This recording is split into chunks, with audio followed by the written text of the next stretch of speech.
Hello? Is anybody there? Oh, hello. I didn't see you there. Oops, hold on. Wait. Adjust my mic into a good spot here. Okay. It's time to continue with the adventures of Ryunosuke Naruhodo. And hopefully this time he will actually make it to the British Empire this time. Boy, is it taking him a long time to get to Great Britain. Alright.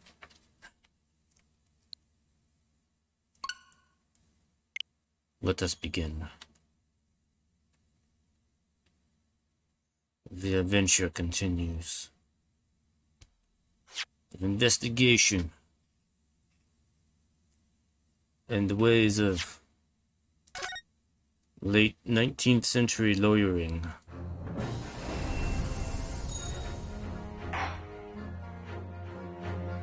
Dun, dun, dun.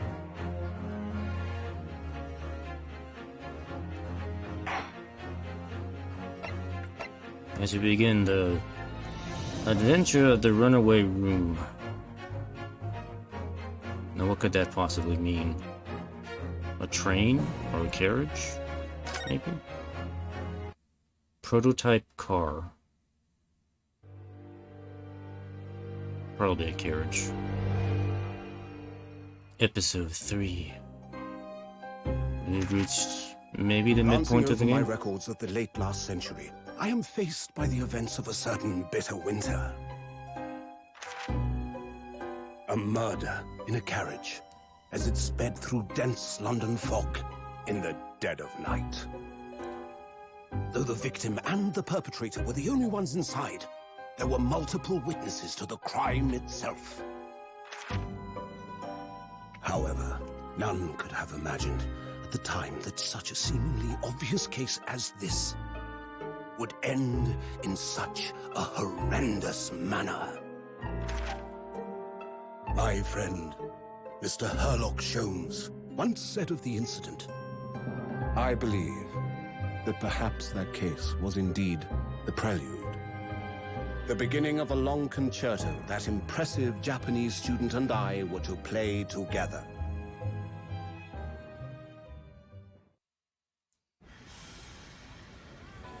We're going to a concert. Anime. Amazing.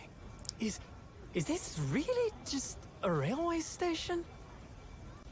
Railway station or not, I've never seen such an enormous building before. Actually, Look at all the steam locomotives. This is the first time I've actually heard Ryunosuke and This country Suzato is actually incredible. speak. I think so.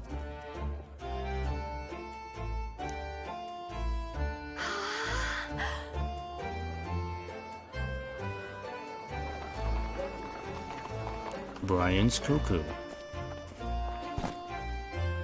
I feel like I'm dreaming. So this is the capital of Great Britain. It certainly smells like it too. Where to? Oh, hello. Climb aboard. I'll take you wherever you want to go. In that case, the Supreme Court in Whitehall, if you wouldn't mind. My pleasure. I suppose you're visiting students from abroad, eh? Yes. Thought so. Well then, I hope you enjoy your stay. And welcome to the centre of the world, Great Britain's mighty capital, London. It looks like the Eiffel Tower. Why do it? That's not supposed to be in London. Also, very big, domed Capitol-like building.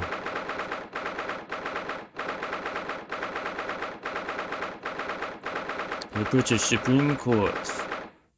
His office is inside of a clock.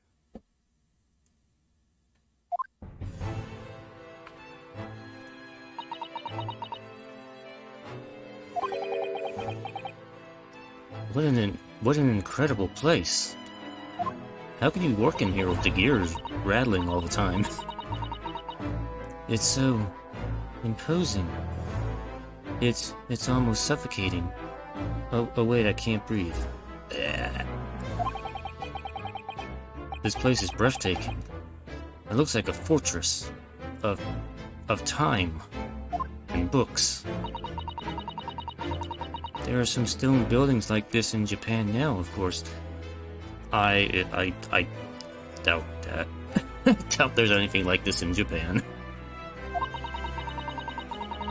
But they've only been built in the few short decades since we opened our borders to the outside world. An authentic example like this has quite a different impact, wouldn't you agree? A far cry from the wood and paper most of our buildings are constructed from. Like we don't build our buildings out of clockwork gears. That would just be silly. It's certainly unfamiliar. But I think there's more to the differences than just construction materials. What is this place again? I don't remember. Why did we come here? This is the Lord Chief Justice's office, Naruto-san, in the Supreme Court of Great Britain. The Lord Chief Justice. That's several names together. Can we just call him Mr. Justice? That'll be easier. We had instructions to report here at this time, if circumstances were different. We were supposed to let the Lord Chief Justice know that we had arrived from Japan. But Kazuma can't, because he's dead. And we had to dump his body overboard the boat, so he's swimming with the fishes somewhere. South of the Cape of Africa, probably, somewhere around there. No. So instead, we are here in a different capacity. As envoys, to report the news of Kazuma-sama's death. Yes. And having delivered his or her message, an envoy's duty is done. Okay, then we'll just go back home. So, we'd have to return to Japan. Yep.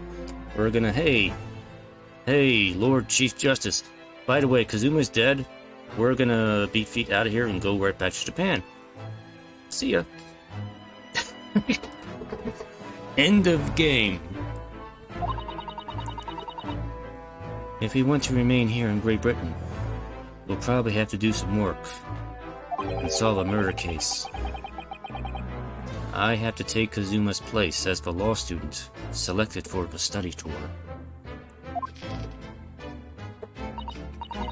Yes, which means you need the requisite qualifications as a lawyer. It means you have to learn how to eat fish and chips and how to make a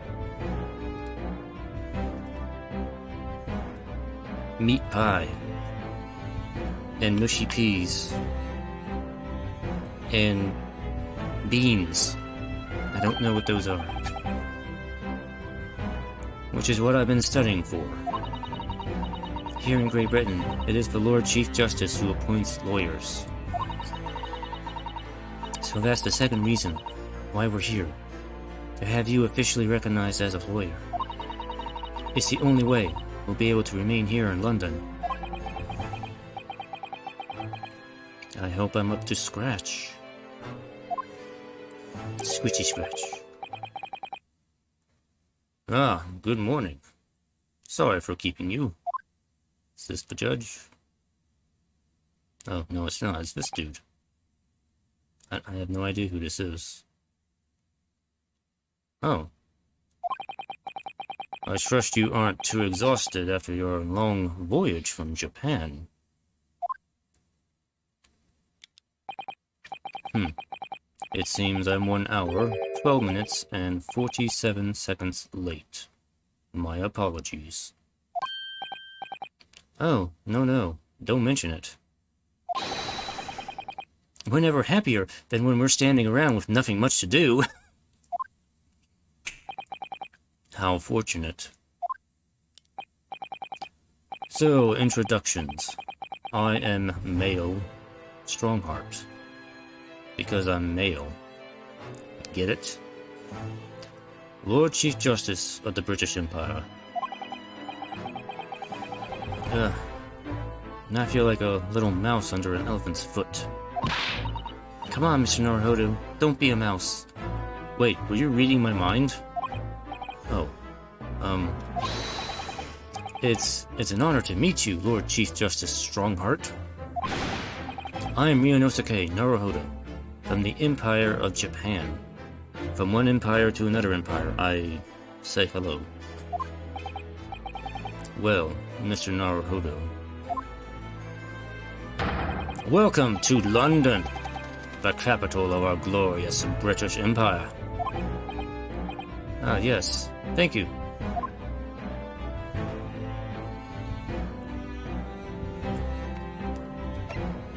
I would like to inspect my surroundings.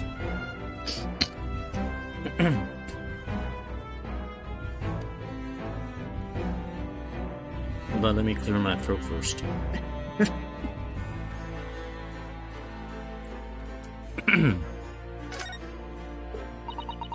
This must be the Lord Chief Justice's desk. I believe it's made of marble. It looks more like an over-the-top tombstone that's toppled over to me.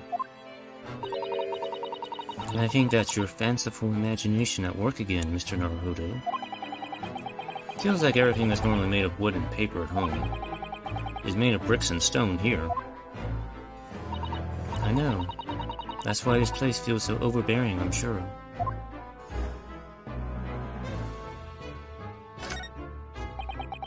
Let's look at all the naughty books packed together on those shelves. They go from floor to ceiling. Well, wherever you establish the ceiling is. I don't see a ceiling, so I can't. I'm not going to agree with that statement, but okay, sure, whatever. And they're all books that you couldn't hope to come by in Japan. It's like a dream. I dream of books all the time. Yes, a very bad dream. Ryunosuke hates books. They're not all about British law, either. There are books about the judicial systems of other Western nations. France, Germany, Spain, Holland, Switzerland, England, Czechoslovakia, Russia, Greece, Croatia, Iceland, Greenland, Canada. Oh, wait, that doesn't exist yet at this point, does it? I don't think does Canada exist? Maybe it does, I don't know. What about Russia? I just said that. Why'd you ask? I was wondering about asking the Lord Chief Justice how you say wardrobe in Russian. What do you think? Mr. Naruhodo, I don't think that's a legal question. I don't think you'll find that in any of the legalese books. That's more like an interpreter question. I think perhaps it is a thought best abandoned. Let go of the past. Kill it if you must. Don't worry about the past. Look at those menacing metal giants facing each other across the room. I believe they're suits of armor. Oh, right. I thought maybe they were like lion dogs we have in Japan guarding the shrine gates. No, not at all. In fact, in Europe, suits of armor like these are always possessed by evil spirits, you know. Excellent information. We cannot dispute that. And they roam around in the middle of the night. Good. Good to know, Susato. Really? Is there nothing you don't know, Miss Susato?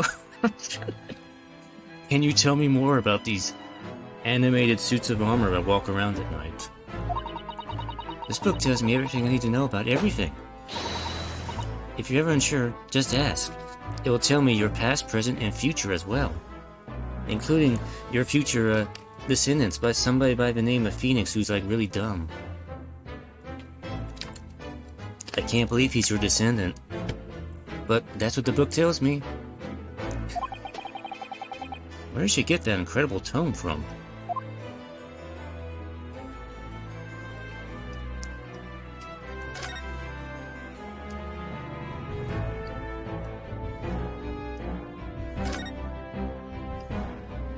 Okay, why is there a clock in here? Is this some kind of clock? Actually, I think we might be inside some sort of giant clock. But those gears are larger than anything you'd find on a steam locomotive even. It's eerie. Do you think clocks are some sort of hobby of his? The Lord Chief Justice, I mean? Well, boys do enjoy fiddling around with machines, don't they? I'm not sure you could fiddle with cogs that size. And I'm certain you couldn't call him a boy. Boy. Still, it's amazing how little noise the cogs make considering how large we are. It's like really quiet. It's like, how is this like so quiet? And it's like, ooh.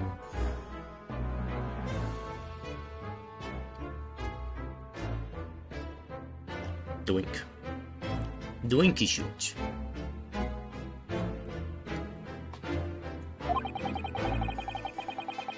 There's actually something quite soothing about their precise rhythm. Oh, now you can hear them.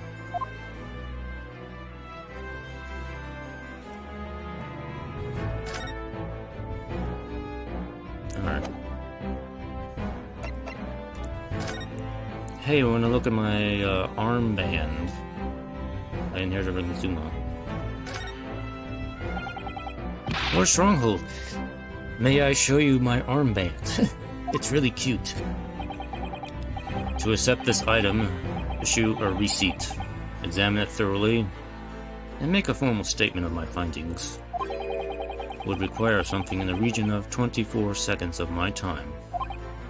Sorry? Does the item warrant 24 seconds of my time, Mr. Naruhodo? Let's leave it at that for now.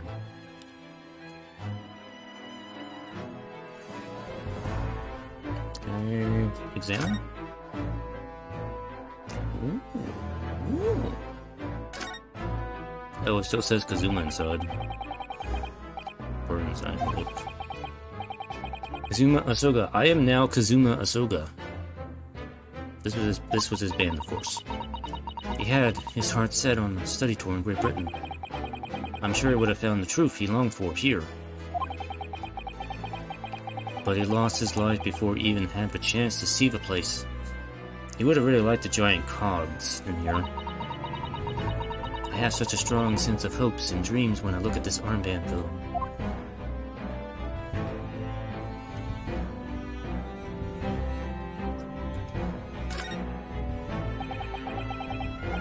These are the scales of justice. They're a symbol of the defense, aren't they? Yes, that's right.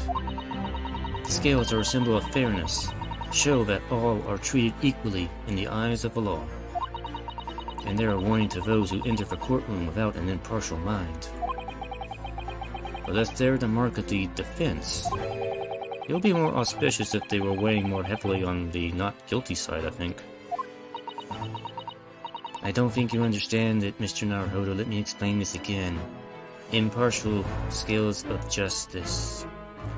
Very impartial, I'm sure.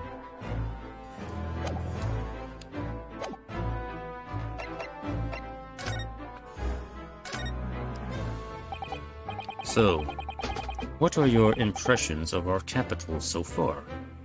How do you like London? Oh, help! Narrator, please help me. I've been so nervous ever since I got here I can't remember a single thing about the city. I don't even remember where I am. What's the name of this place? I don't remember anything. It's simply splendid, isn't it, Mr. Naruhodo? Oh? We had a wonderful view of some of London's streets from the carriage on the way here from the station. Everything is so impressive. and grand. I must say I'm almost lost for words. I'm glad to hear you like it. The city boasts tramways, piped water and gas, even cables supplying electricity. We spearhead every revolutionary new technology in the world. Every visitor to London is astounded. Oh yes, astounded is the word. I'm very astounded. Thanks for saving me there, Suzaru-san. Didn't know what to say there. And everyone seems so jolly and full of vigor. Yes. There's much excitement about the upcoming Great Exhibition we will be hosting here in London. Great Exhibition. Cultural and technological achievements from around the globe are to be exhibited here in our great city. It will be the greatest spectacle of its kind in history, and will make Paris's World Fair look like a toy shop. Gosh, I can hardly imagine how magnificent it's going to be. Great Britain's capital city is nothing but magnificent. London is the center of the modern world. Even if you do say so yourself. The sun will never set on our great empire. I will bet my life on that. Never, ever, ever. Perhaps it is fate that in these progressive times we welcome visitors from the land of the rising sun.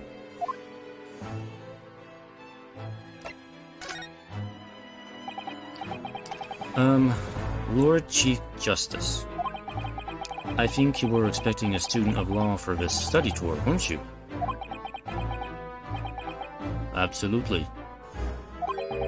A Mr. Kazuma Asogi, if my memory serves.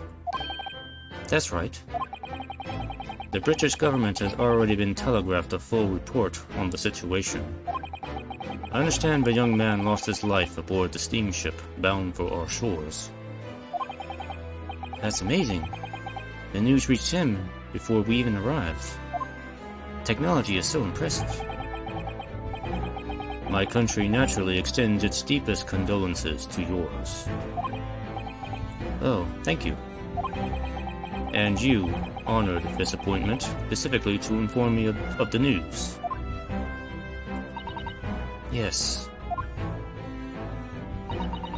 We are here in the capacity of envoys from Japan to report the sad news in person. They tell me you Japanese are people of protocol and courtesy, and I see that it's true. And it is with some regret that I must inform you that the death of the young lawyer means the study tour arrangement can no longer proceed. If you would just hear us out, Lord Strongheart. What do you have to say, madame? It's about the study tour. Mr. Naruhodo here would like to make a proposal. Would he now? Well, Mr. Naruhodo. This is it then. The moment of truth. I propose to be Kazuma Asogi. Oh wait, no, that's wrong. Dang it.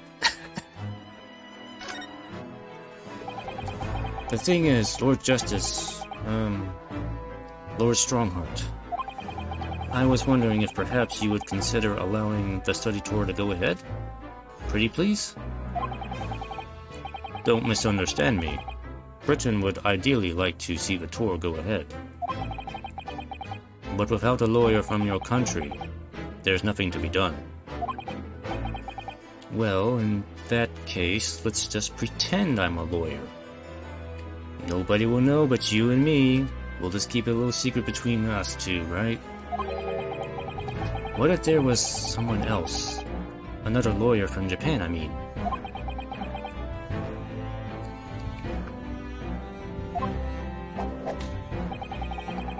Is there something I don't know? Only a single lawyer was invited to Great Britain from your country. And that was Mr. Asogi. At least that is what I've been led to understand. Well, the thing is, this really isn't going well at all. I just can't seem to find the right words to say to this man. This big, burly man. Mr. Naruhodo. I could ruin things here if I'm not careful. What am I gonna say? If there is someone else here from Japan who could be described as a lawyer, it's you, Susato. I choose you. It's all on you now.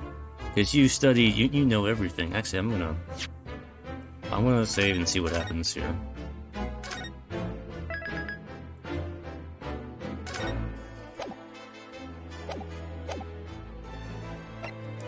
I choose you, Susato.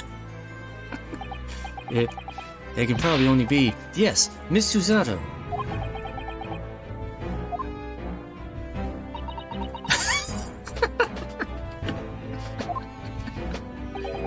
An unusual introduction, but I presume you mean this charming lady beside you.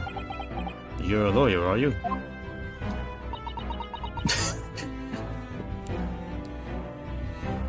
I feel kind of bad that I just put her on the spot. I do feel bad about that. But I just wanted to see what would happen. That look she's giving me. She's about to judo chop me again, isn't she?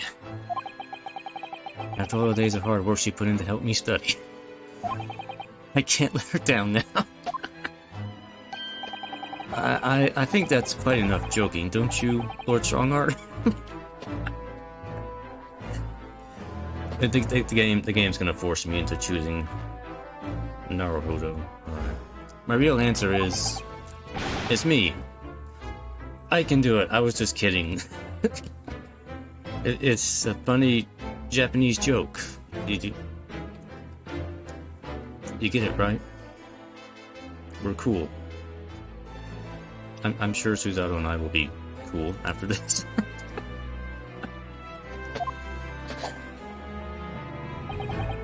Is that so? I don't get your foreign, Japanese jokes. I don't understand them. I mean, I don't actually have any qualifications as such, but... No qualifications, you say? And yet you still claim to be a lawyer? Or a comedian? Which one is it? I have acted as a lawyer in court before. Only once, as it happens. And I had Kazuma to help me, and I was the accused. But let's just gloss over those details. Let's not talk about that. I've been spending every spare moment on the journey here to Great Britain studying.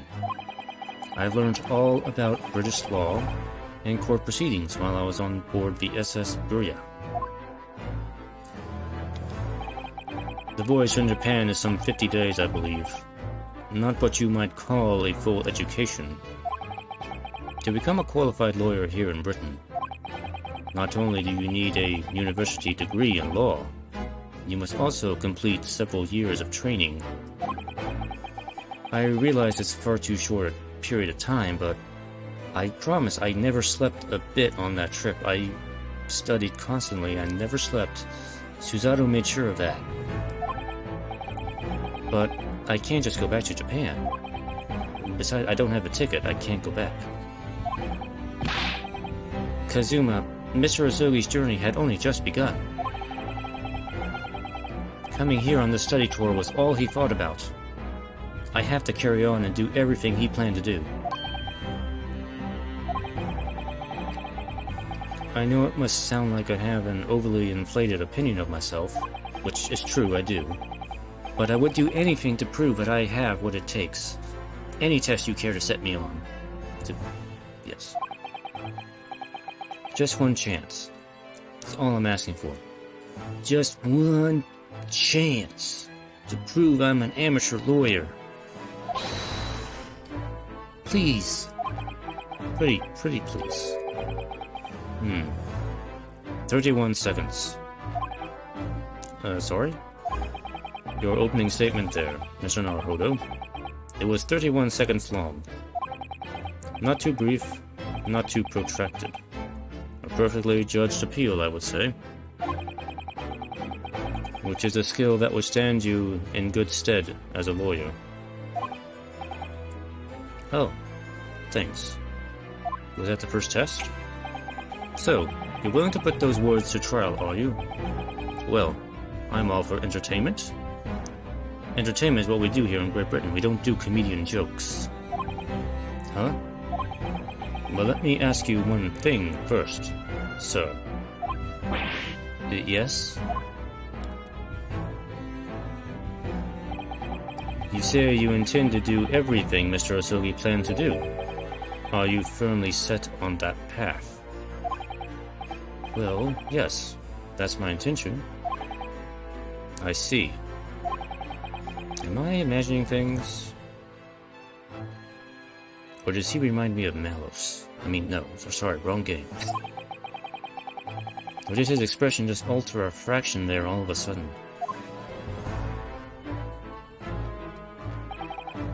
Very well. You have your wish. I'll give you a chance. A test to become a specially certified lawyer. Whether you pass or fail is entirely down to you. Really? Test me. Test me, Daddy. So what form of a test take exactly? Tell me, Mr. Naruhodo, what do you consider the role of a lawyer to be? Well, defending people, of course. Well said. So, let's have you defend someone. Huh? Trial by fire time. Your timing is perfect, in fact. There's an apt trial about to begin later today. No advocate has been appointed for the defense as yet, so this will be welcome news. Today? Straight away? If you manage to secure a verdict of not guilty, you'll have passed my test. What could be simpler? Well, I mean, if the person is actually guilty, this could be a problem, but... how do I get myself into these situations? Well, because you don't think ahead of time, Ryunosuke. You don't ask for details before you agree to things. Well, could I ask what sort of trial it is, Lord Strongheart? Yes, good question. Ah, I remember. It's a murder trial, because we only deal in murder. A murder? Murder? Who said murder? You said murder. I said murder. No, he said murder. But now I'm saying murder. Murder! Wouldn't it be like a great change of pace if there was not a murder trial in an Ace Attorney game? I'm just saying, it's like, every case is a murder. Can we have like a case about like larceny or embezzlement? Something else at some point. Like, grand larceny. Or we just like do a trial where it's a civil suit trial where we award damages. That would be it'd just be something different, you know, besides from murder, which is a criminal trial. Just throwing ideas out there. An extremely simple case, I understand. You really can't lose. That's easy for you to say. This is the third case, it's never really that easy on the third case. But I should mention, just in case, if you lose, I will have to punch you in the dick with my cane. It'll hurt very much. If the defendant is found guilty, he will of course be sentenced to capital punishment, because that's how we do things in the British Empire. We just we kill people because that's what we do. Capital punishment? He'll be put to death. Here in Great Britain, murderers are sent to the gallows without exception. Presumably you read that much in your short, sea-based introduction to British law. We can't possibly agree to such a test. We'll be toying with a man's life. I am the Lord Chief Justice, and I've decided it's acceptable. But you can't do that, can you? He just said he can. There's no need to overcomplicate this. All you have to do is ensure that you don't lose. It's quite simple, really. So a defendant may live or die depending on how well I perform in court. If I lose, he'll be hanged. And then I'll get punched in the dick. Or actually, no, I'll get whacked in the dick by this man's cane. It'll really hurt. Mr. Naruhodo, you've come to me claiming to be a lawyer. If you want me to take you seriously, you need to prove you're willing to do a lawyer's job. And you say you intend to see through the will of your compatriot, Mr. Asogi. I would like to understand just how far you're willing to go in order to make that happen. He's testing my resolve. What's the matter? You've fallen silent. Silence, and mangled that line up.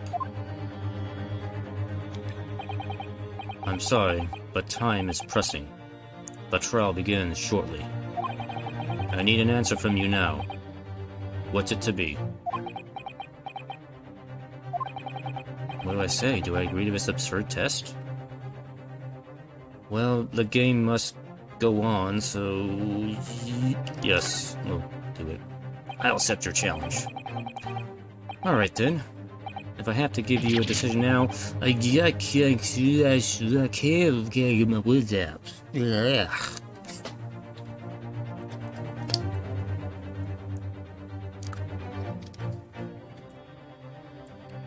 Oh, God damn it, Naruhodo. Grow some balls, please.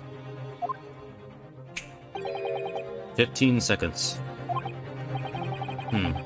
Your decision-making needs work if you want to be a lawyer. And that was too slow.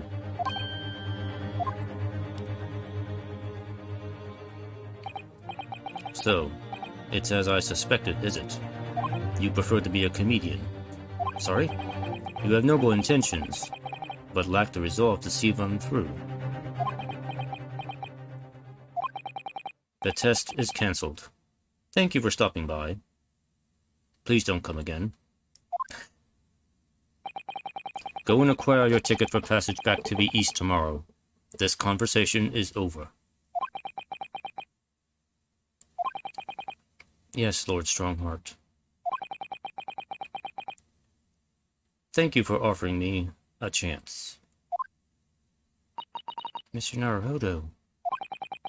I'm sorry, Miss Suzato, but what could I do? It's alright. I understand. You're just a pathetic man, aren't you, Mr. Naruhodo? You just can't say yes to something when you should be in order to progress the plot. Alright, fine. I guess we'll just go back home. And I'll just stew on it the entire 50-day trip back to Japan. And I guess your ancestor, Phoenix Wright, will never be born. You do? It's not an easy decision to choose whether to defend a man in these circumstance.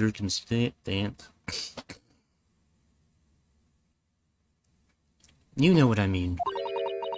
The resolve has absolutely nothing to do with it.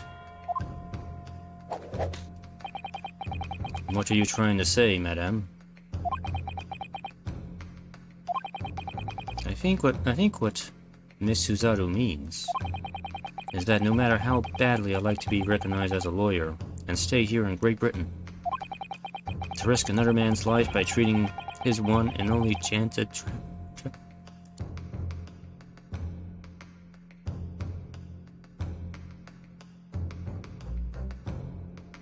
Excuse me, Mr. Naruhodo, what was that just now?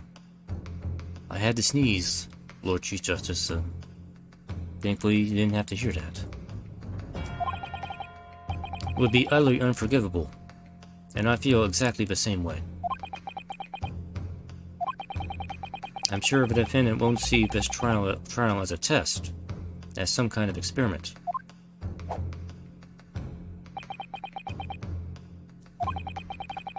A lawyer may fight for his clients in court day after day, but for each one of those clients, the particular day they stand in the dock may be the only chance they have to fight to prove their innocence. No, I was wrong.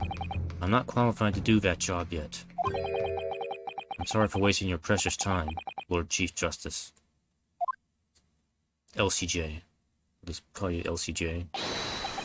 Wait, Mr. Naruhodo. Oh? Was there something else? It's approximately 20 minutes by carriage to the Old Bailey from here. If you leave immediately, you should still be there in time. But I just said that. I was quite serious in what I told you. The defendant in this case has literally no one to advocate for him. What? At this point, he can't hope to find someone to represent him. The trial will begin without a defense. And if that happens, there's only one possible outcome. Death. He will receive the most severe sentence the judge can pass down. Death. And he will also be, punched in the nuts several times. But that's awful. But that is the truth. Why does it have to be like this? Because that's how we do things in the British Empire. Please don't expect an answer to every question. The cold, hard truth of the matter is that there is only one person now with a chance to save this man from a very miserable end. And that is you. I'm really his only hope? Do we not have enough lawyers in London? So, what do you say now, madam? Will you defend him? Me? What do you mean? What do you mean, Lord Strongheart? You said it wasn't an easy decision to choose whether to defend a man in these circumstances, and I agree. But in my estimation, it is purely and simply a matter of resolve. Oh. Our time is up here. I have a meeting to attend. I must leave in 2 minutes and 16 seconds. So, venture into our great city and enjoy yourselves. Take your time. Have some ice cream.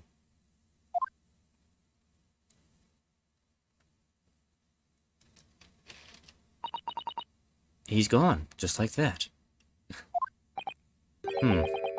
The Old Bailey.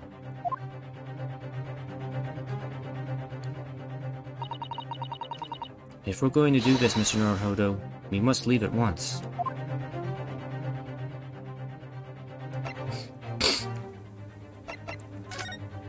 Hey, Suzato, want to look at my armband? Actually, it's not my armband. Miss Suzato, can I just ask you something? No. Careful. From this position, I can perform a Suzato takedown in an instant. I know. I know that stance very well by now. Mr. Naruhodo, you heard Lord Strongheart. The trial starts immediately. If I need to throw you, I will. You know, you could just say, I think we should hurry to the courtroom. If you need to ask me anything, it had better wait until we're at the Old Bailey.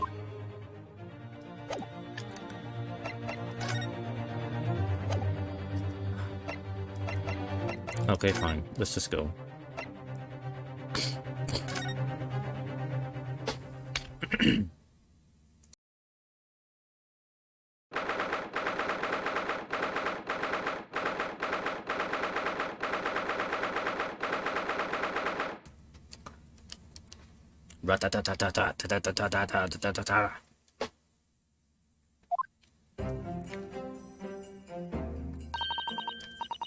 Oh, thank goodness, we're in time.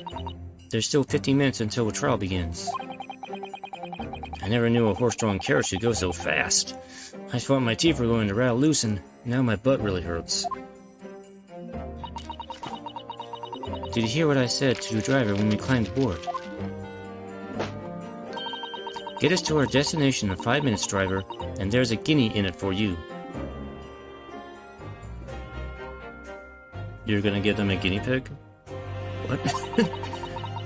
Suzaru, you can't promise something like that to a carriage driver. It's like, you can't promise a guinea pig to them when you don't have a guinea pig on you.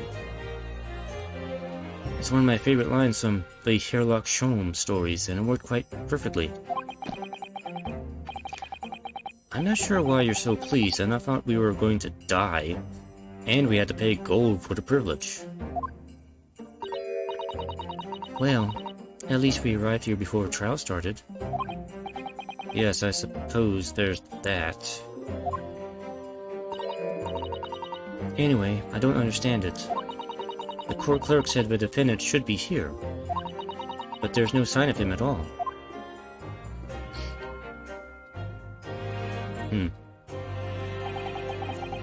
So this is the Old Bailey. Even this room for defendants to wait in is grand. Not quite as grand as some of the other places we've been, but yeah, we can still kind of call it grand, I guess. It's kind of plain looking, actually. Are you alright, Mr. Naruhodo? I'm feeling tense, that's all. This place gives me the same sense of foreboding that I remember from the Supreme Court in Japan. An oppressive air. Almost as if the building itself is going to crush whoever is about to be sentenced. It feels like only yesterday that was the one about to be crushed. Yes, whoever the man you're to defend is, I imagine he's feeling very alone at this moment. Top of the morning to you, madame. Sir. What are you doing following me here? Things are fair desperate, aren't they? Sorry? Would you look at those expressionless faces? From the east, are yous? We're from Japan, yes. Oh, Japan, is it? Right, say no more. So, how much you need? No, we're just here because... No need to explain, fella. I've been there myself, so have I. No place to go, nothing to eat, barely a penny to your name, and wild and strange faraway land. Well, actually, we haven't found a place to stay yet, no. 'Tis grand, tis grand. Let me start by giving you 1,000 guineas. Say nothing now. I have thousands of guinea pigs underneath my hat. 1,000 guinea pigs? Please, Miss Suzaru, you don't have to shout that. But 1,000 guinea pigs is 1,000 guinea pigs. Isn't that to build an entire mansion in the most prestigious area of Tokyo out of guinea pigs? What? Nani? There's nothing to be at all. I'd like to ensure I have sufficient funds to weather a rainy day, you see. I have enough wealth to buy the city of London 2 or 3 times over. Did that much rain even fall one day? Well, even so, we couldn't possibly accept such a large sum of money. Ouch, you hit that in my face. Ow. Hit me in the eye. Don't get me wrong, fella. I'm not giving it to you, no strings attached. I'll be wanting you to do something for me. Oh? To be honest, this is a little embarrassing. The trial that's about to begin, you see, so be good self here. I'll be in the dock. Oh, it's you. So now, what I want you to do is come along with me and stand there beside me. Officially, you'll be my lawyer, but that's just a little detail now. Oh, well, the thing is, we're supposed to be doing that. Don't worry about a thing. All you have to do is stand up there next to me. Nothing more. Otherwise, you see, the trial is going to start without me having any kind of representation at all. So it was true. This guy is a crackpot. The Lord Chief Justice wasn't just making it up at all.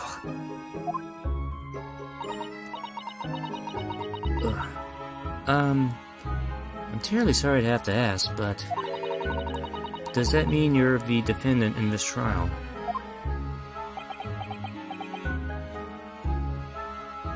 Do I look like a defendant, lassie? Bless and blazes! Do yous not know who I am? Me, one of London's biggest names? No, sorry, we've only just arrived in the city, you see. I see. I suppose it's altogether impossible. Well, just next to Hyde Park there in the centre of London is another beautiful park.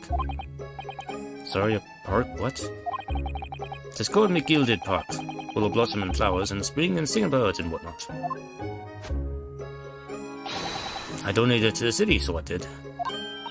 Ah, an entire park. In central London, where'd you get an entire park from?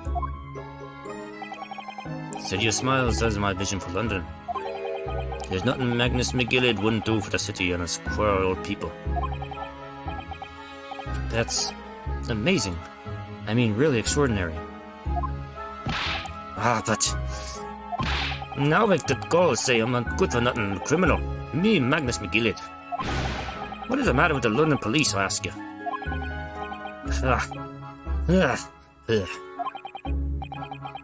Alright, don't pass out. Calm down. Mr. Naruhodo, I have second thoughts about this. Maybe we shouldn't do this. Perhaps now would be a good time to introduce ourselves while the gentleman catches his breath. Good idea. Excellent idea. Mr. McGillid. Mr. McGilded. The thing is, we're actually here in London to study British law. We're law students, on a study tour from Japan, you see. I can't kiss my bare finger. I'm having a stroke, a heart attack, what do they call it? A tachycardia.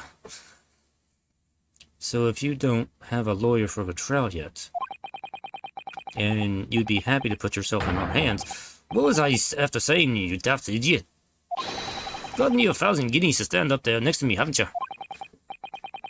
Well, yes, but I wasn't really offering to just stand up there next to you.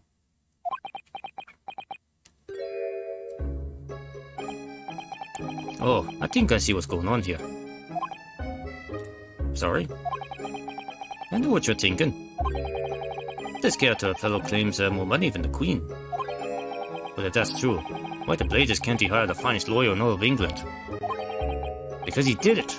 That's the only explanation. Well...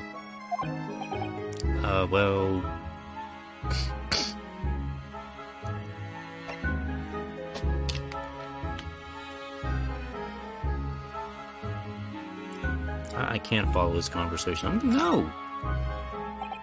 Not at all. Although, it is a little strange to be honest.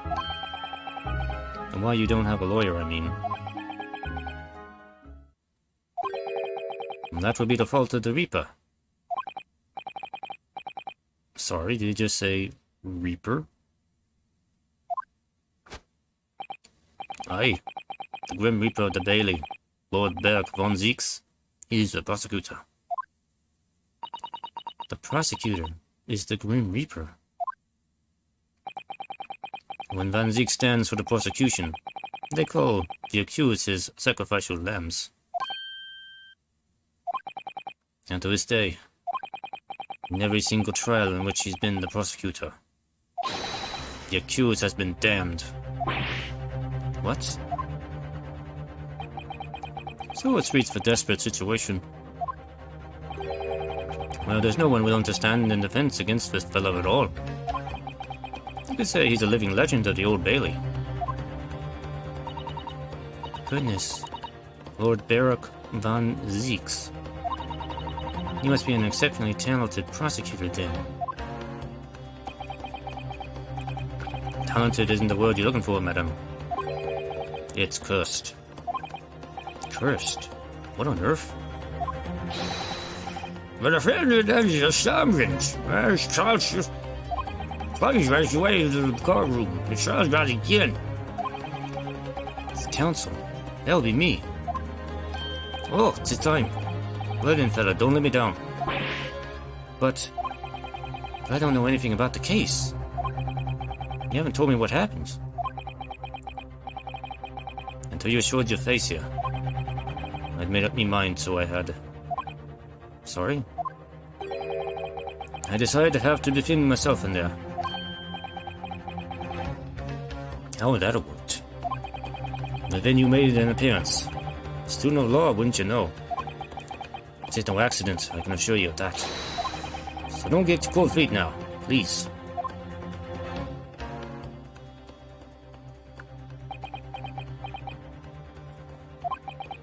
I literally know nothing about this case, or about this man who stands accused. It is par for the norm in Ace Attorney. In fact, the only thing I do know is that I can't just turn my back on him. This strange man. Mr. Naruhodo, the man has no one. He'll have to stand alone in that courtroom, armed with nothing to defend himself. Yes, something that Kazuma would never have allowed to happen. Counsel for the defense, what are you doing? Get your butt over here. If you're late for the start of trial, you will lose your right to stand.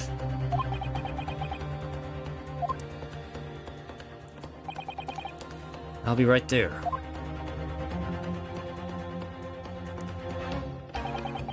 It's happening then. It's happening! My first trial in a British court. I hope you're watching over me, Kazuma. Because I have no idea how I'm going to manage this. Somehow I'll manage this.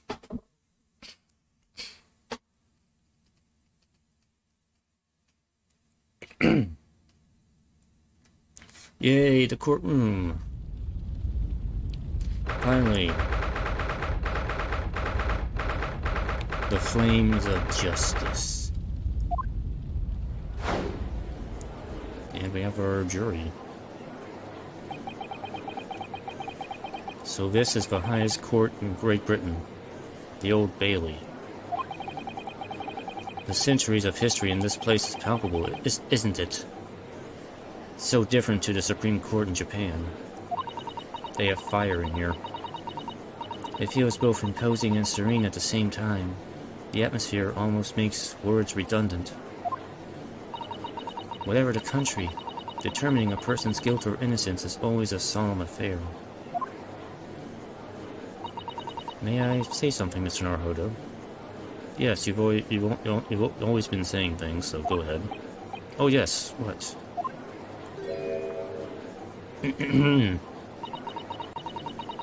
Your eyes look ready to pop out of your head again. Do you want me to shove them back into your head, into your skull? I know, but I just can't help it.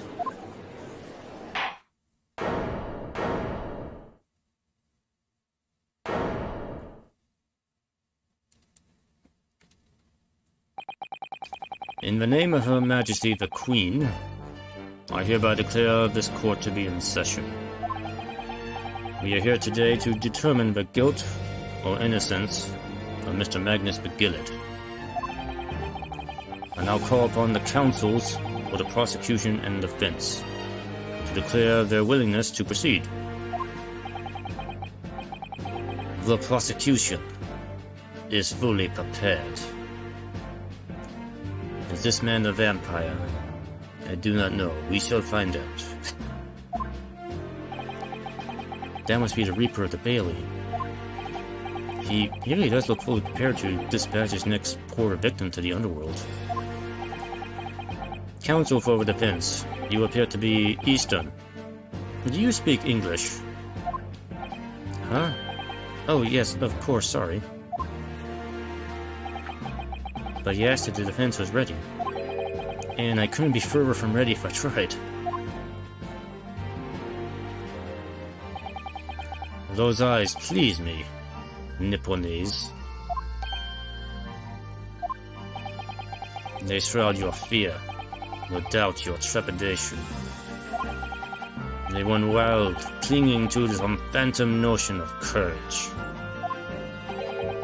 The quintessential look of a sacrificial lamb. Ugh. Cold chill just ran down my spine all the way to the tips of my toes. Now, Mr. McGillid. Yes, my lord. You stand accused of murder, a capital offense. You could be sent to the gallows if found guilty. Are you quite sure you wish to entrust your defense to this foreigner? As I've always said, my lord, it is a grand thing to give opportunities to the young. Even if the fellow is a student from some little island off in the Far East. Is it not the British way to ignore the dangers to yourself and give those less fortunate a fair chance? I like to think that the acts of chivalry do the great British Empire proud. Listen to Mr. McGill, what a fine gentleman London has in him. Do you hear that he donated £5,000 to the government the other day? Roger, please, may we go play Mr. McGill Park? Seems though everyone in the public gallery is firmly behind Mr. McGilded. That's definitely welcome news, and he certainly has a way with words. I'm surprised he couldn't convince anyone to defend him. Eloquently put, Mr. McGilded, and most laudable sentiments. Now, ladies and gentlemen of the jury, I'm sure I need hardly remind you that you 6 members of the public have been selected for your impartiality. Are you ready to proceed? Yes, my lord. I'm tasked with to send rotters to the gallows where they belong. I'm more than ready. At the manor, his lordship always said we should dispose of rubbish promptly. Naturally, I agree. Any criminals here will soon be wishing they never set eyes on me. Why do I have a knife in here? I don't know. I'm allowed to drink alcohol in here. I'm a drunk. Oh, I feel chill. Oh, don't mind me, my dears. I've just been getting hard with my knitting. I must finish these mitts for my grandson. Ah, Mr. Naruhodo, those people are strange people. The jury, yes. That's something we don't have in Japan yet. But we don't have enough people to have a jury yet. I mean, we have not invented that yet. That's right. I've only ever read about it. But here in Great Britain, the court's final verdict depends on the opinions of these 6 jurors. The judge passes sentence according to the law, but the jurors determine guilt based on a common sense. So the defendant is ultimately judged from 2 completely different points of view. But how exactly do the jurors give their verdict? That I don't know. But I'm sure the game will tell us as we progress here. I'm sure it will become clear as the trial progresses. Yes. Prosecutor Van Zeeks. My lord. It's been a number of years since we've seen you here in the courtroom. I thought you'd renounced your fame. I'm known as the Reaper of the Bailey, my lord. Infamy rather than fame, I would say. But yes, 5 years have passed since I last spread my wings in this capacity. So what brings you back? Is there some change of circumstance of which the court should be aware?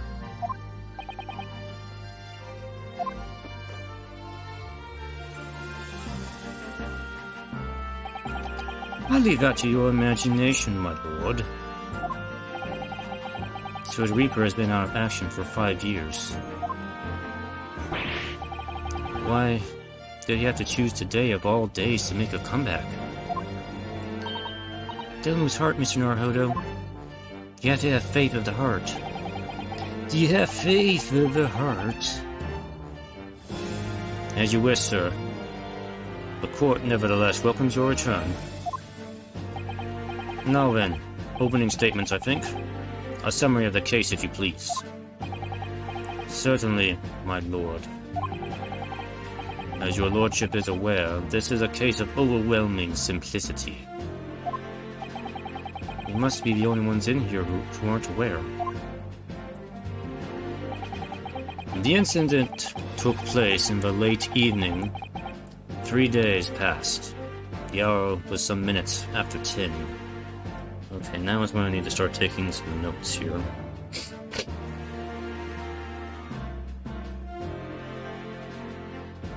Late evening. 3 days ago. Some minutes after 10.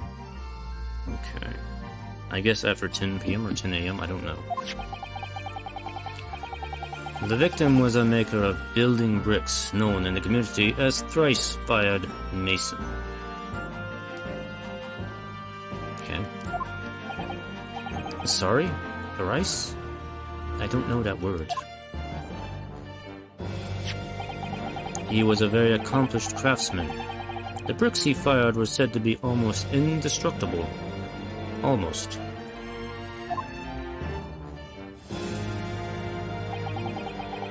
The victim's corpse was discovered in an omnibus in service on the streets of London at the time.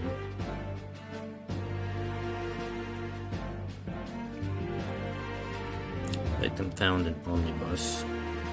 Or bus. A dagger that had been thrust into the victim's abdomen is believed to be the ultimate cause of death.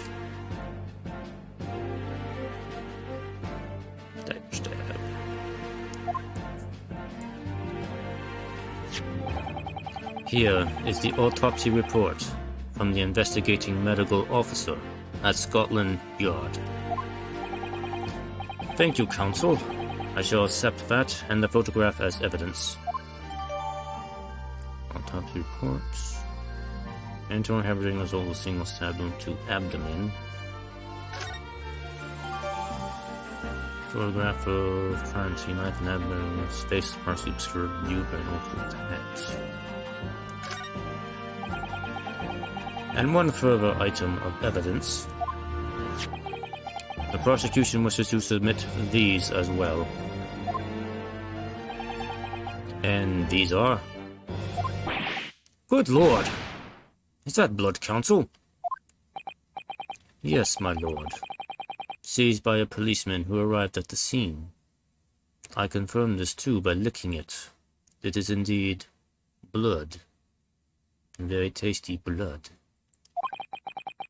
These gore-soaked gloves were taken from the hands of the accused when he was arrested. What? Nani? Mr. McGilded's gloves had blood on them.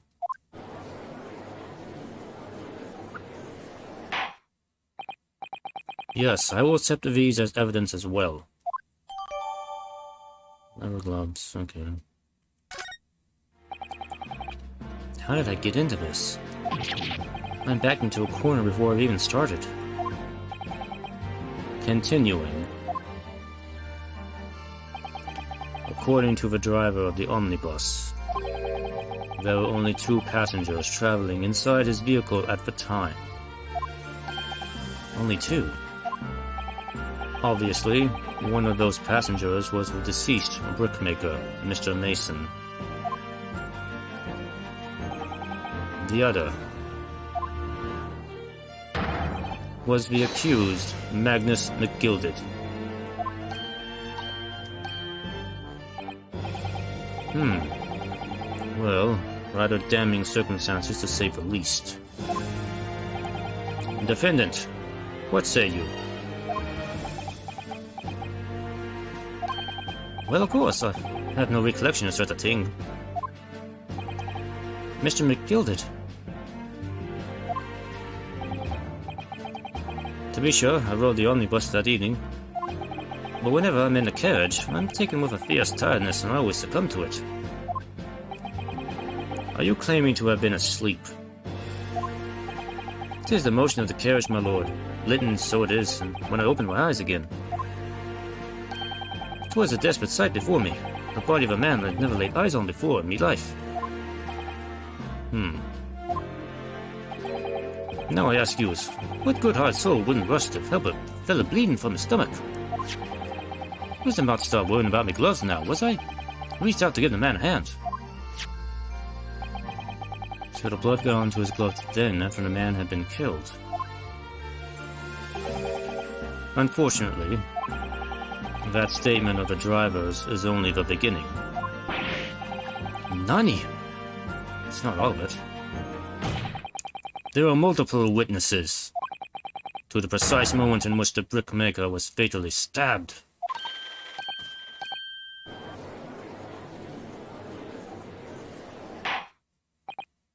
Odor! Odor! Odor! When the killing took place, only the victim and the accused were inside the carriage. And there are witnesses to the crime. This is not just a case of compelling evidence. It's the nail in the coffin for the accused.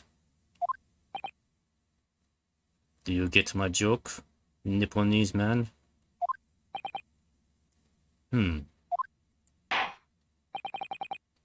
Thank you, counsel. The circumstances of the crime have been made quite clear. I think we will hear testimony from these witnesses first of all. Your wish is my command. Bailiff, bring the witnesses in at once.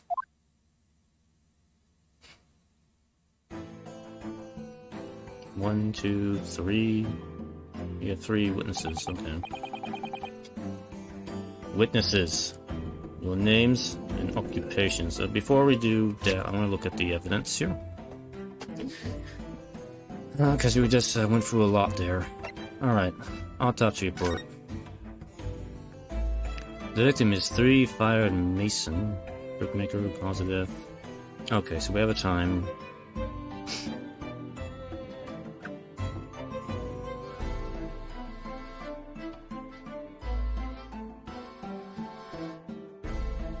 Victim. What is called mason. 54. Brickmaker.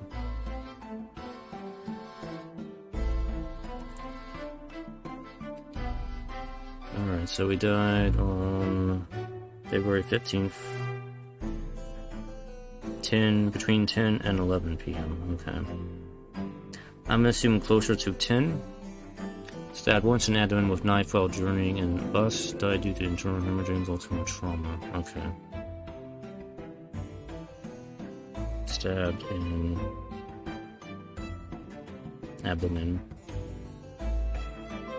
with dagger, I presume.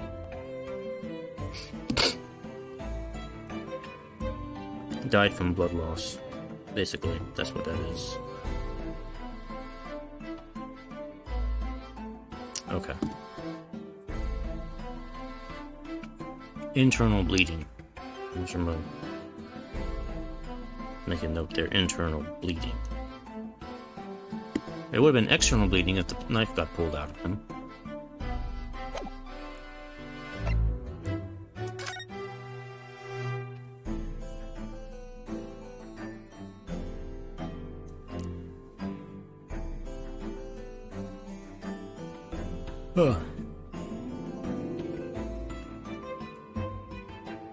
Well, I'm looking for anything that would stand out right away. There is a button missing on his outfit, which might be relevant later.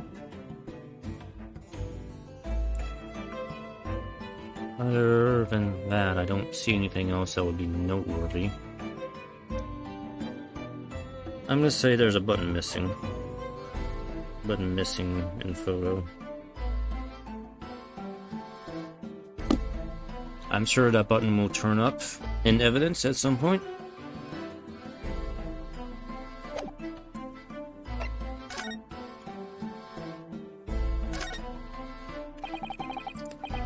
This is definitely blood, isn't it? Not ketchup. Not the most pleasant sight to be confronted with on our first day in London. Well, nothing will come of grumbling now. No, by the way, is Mr. McGilded right-handed? Yes, I believe so. He was toying with a coin in his right hand a little earlier. Coin. Ah, pity. If only he had been left-handed. This would be an easy case. I think blood on either glove would be fairly incriminating, really. Yeah.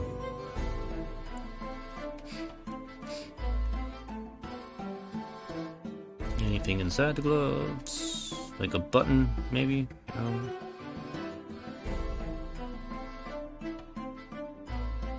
Okay.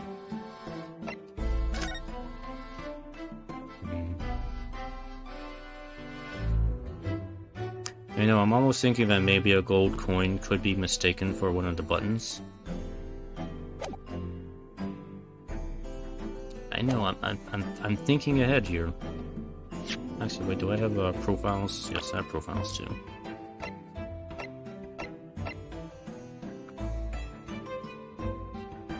Like an East End. Okay. East End. Make a note of that. A Wolfen philanthropist, reputation London, okay. Alright, continue. Names and occupations. My name is, well, everyone calls me Beppo. I'm very cold. I drive an army bus in the East End. Bruce Fairplay. I'm a banker in the city. My name's First. Lady First. I make hats for gents. Don't make fun of my name, please. Let's begin by confirming the facts. 3 days ago, a short time after 10 o'clock in the evening, all of you present in the stand were in an omnibus and witness to the aforementioned incident. Is that correct? Yes, sir. Quite right. Yes, sir. That's right, sir. Very well then. Let's proceed to your formal testimonies, please. Each of you will tell the court precisely what you saw. Testimony time, yay. Our favorite time. In court. Alright, Mr. Beppo, what are you saying? I'll just call you Mr. Bep. It was the last bus of the evening, so I had few customers. I remember it well. Last bus in the evening? Few customers. Okay.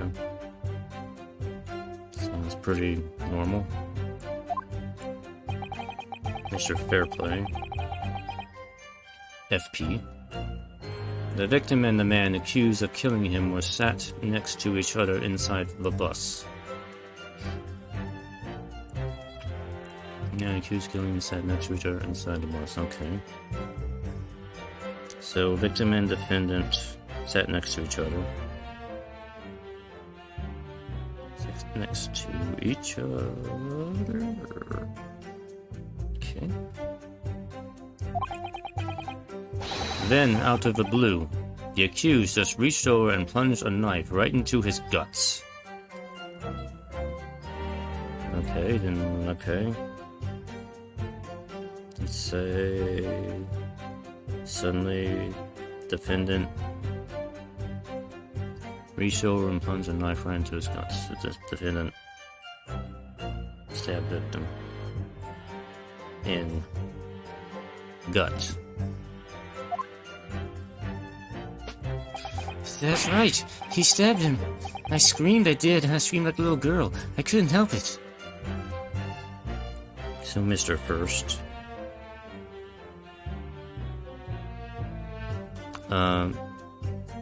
Screamed. Like a little girl. And as soon as I heard the scream, I stopped my bus, and then I saw it too.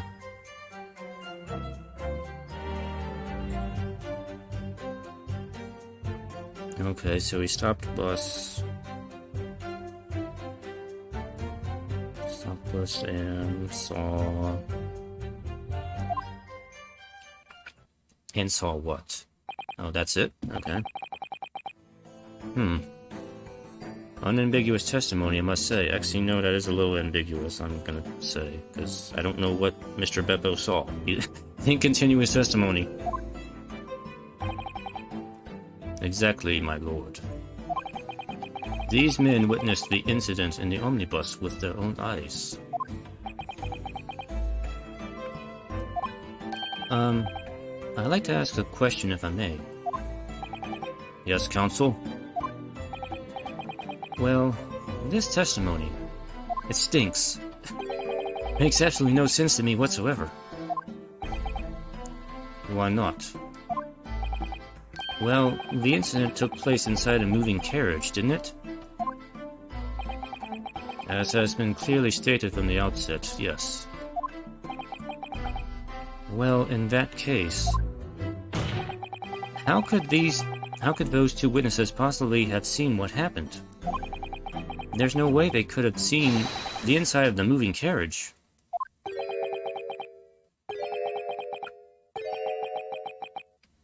I think you are missing the point, Mr. Nipponese. How quaint. I'd read that civilization in the eastern island nations was a good century behind our own. But you're here in London yourself. Are you really so ignorant about our omnibuses? Huh? Well, I don't know what that is. Tell me, my Nipponese friend. Have you even traveled in an omnibus? Well, no. We, only arrived in London this morning. No matter. I've arranged for us all to see for ourselves. The actual scene of the crime, that is. What do you mean? The actual scene, how? A carriage is designed to be moved, after all. Presumably you understand that much. Yes. The omnibus in which the bloody crime took place is here today, in this very building. Here? What? Nani? The entire carriage? Bailiff! Bring forth the stricken omnibus as a witness. We'll just call the entire bus as a witness.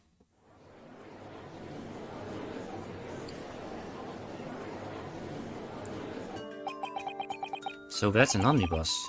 The omnibus. Can't believe they could bring something so enormous in here. Great Britain's courtrooms are amazing. Amazingly big. As you can see, the omnibus is pulled by 2 horses and can carry up to 8 passengers.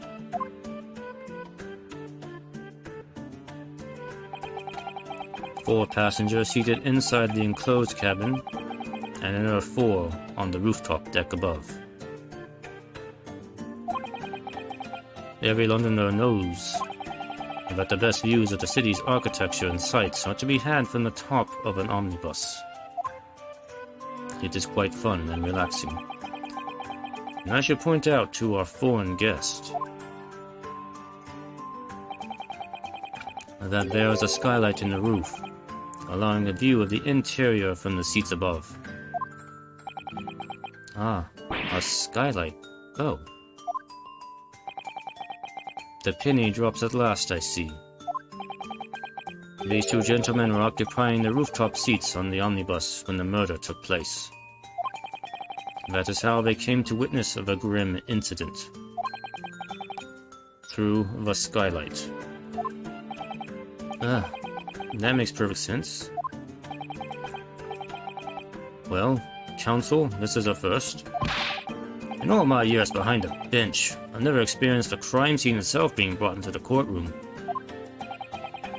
There are a number of important clues remaining inside the carriage, my lord. I would like to submit the omnibus itself as evidence. That is the prosecution's wish.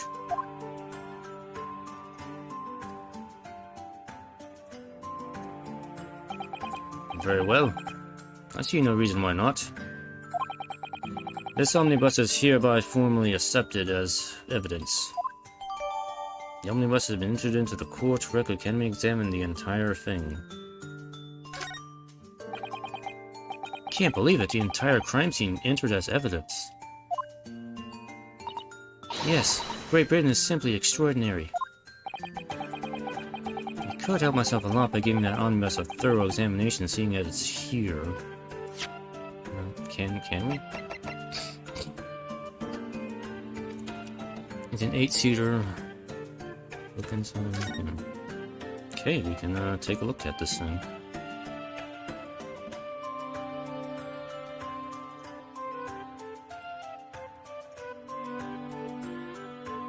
London, 5th Avenue. So this is the roof deck of an omnibus. Oh, you must have a wonderful view of London streets from up here. And you get to smell all the smog and sewage from up here too. So people sit all the way up here on bitter winter nights with the cold air rushing past them. And they have to pay money to do this? That's absurd. Ugh, I can't imagine how cold it must feel. That just made me think of something horrible. Can you imagine being dragged around the city in the freezing cold as a punishment? Perhaps that is the real price you pay to stay out late, Mr. Naruhodo.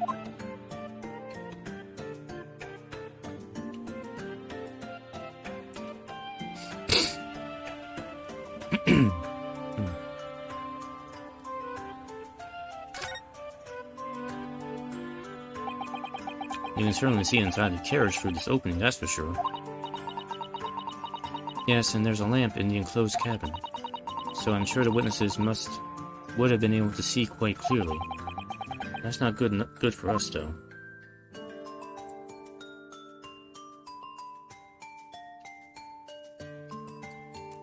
What is this?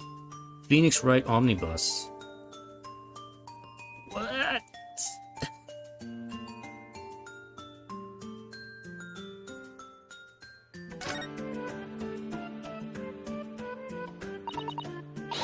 Well, let's open the door and go inside, shall we? The scene of a murder. It's horrible. We have to open up, we have to look what's in here. So I'm assuming that's where he was stabbed.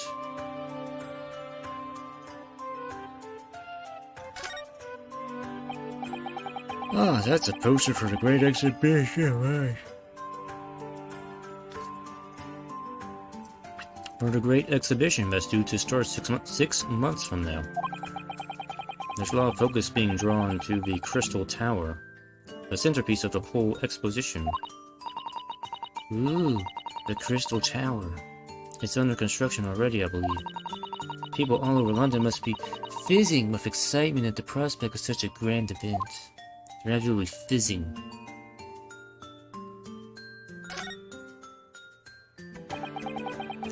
That's blood that soaked into the seat. The victims, obviously. Yes, and that seat would be clearly visible from the roof deck. Would you really stab someone in full view of the other passengers like that, I wonder? Well, it was after dark. And there was a lamp on in here, so perhaps the culprit couldn't see anything outside through the skylight. Whichever way you look at it, it doesn't seem like it was a planned attack. Hold on.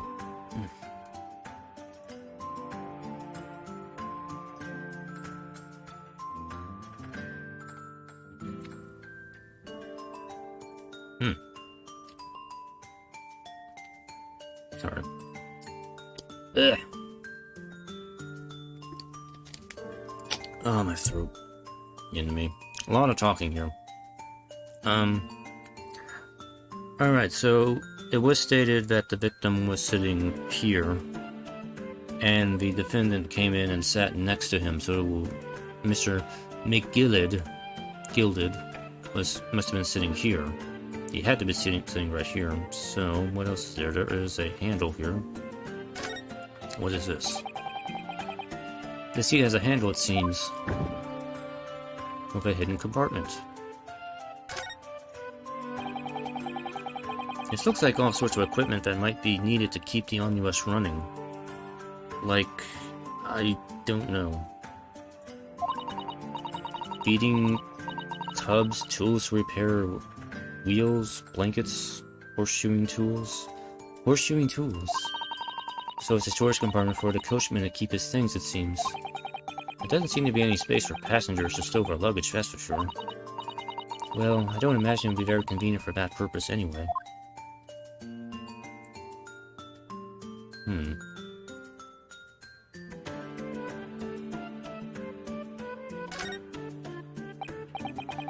Ah, that's a poster for the great exhibition due to start 6 months from now. I've really been around the Chris Tower, shouldn't be so good. Ooh, the Chris Tower.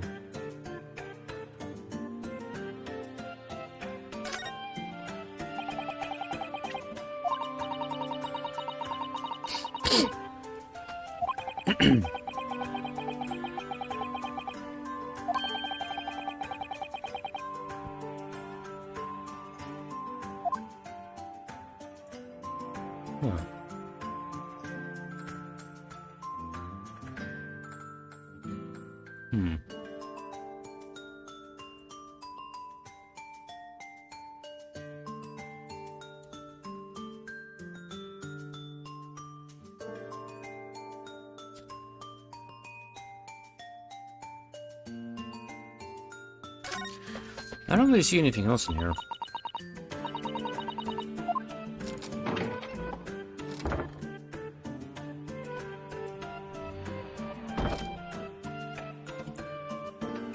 So, the victim and the defendant were sitting up here. And I would have to assume that the other two witnesses had to be sitting over here to see down through the skylight and see the murder. But the driver, on the other hand, must have been sitting here. And he could not have seen anything. Because, well, the bench was in the way. He would have had to stop the carriage. He would have had to got off the carriage and walked around and looked in here. Or stopped the carriage, stood up, walked past the bench and looked down the skylight. So his last statement where he said he stopped the bus and saw something doesn't really add up to me.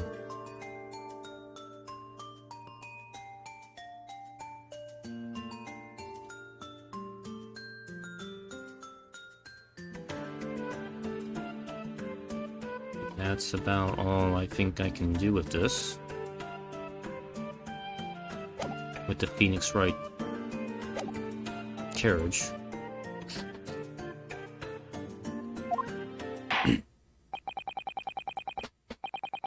Let us continue with the proceedings then. Your cross-examination counsel.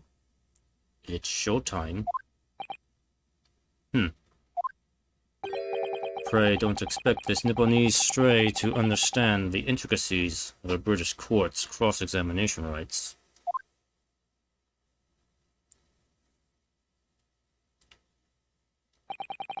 Alright. My first cross-examination in a British court. Focus, Ryunosuke. Focus.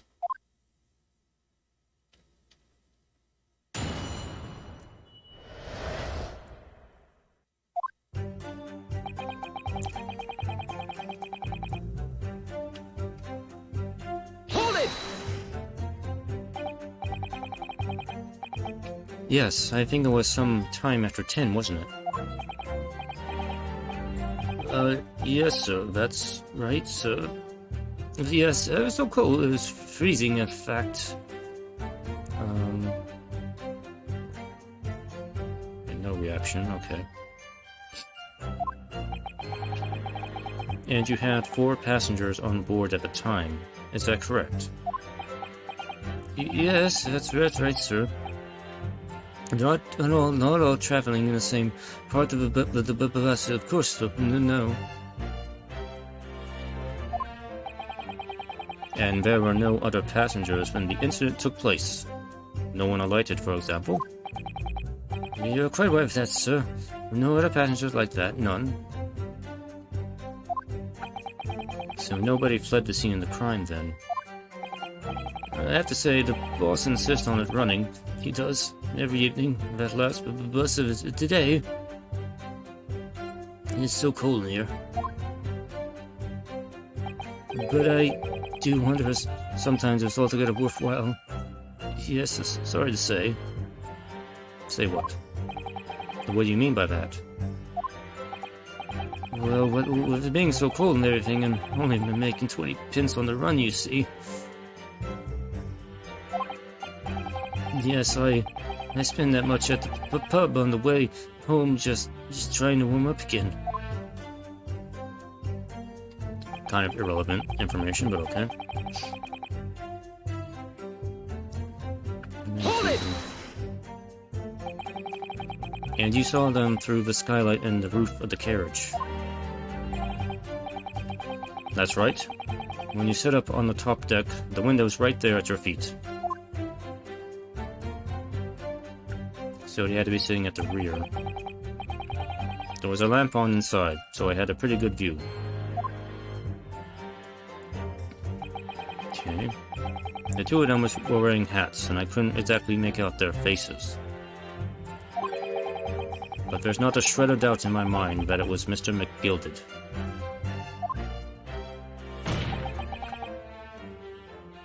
How can you be so sure?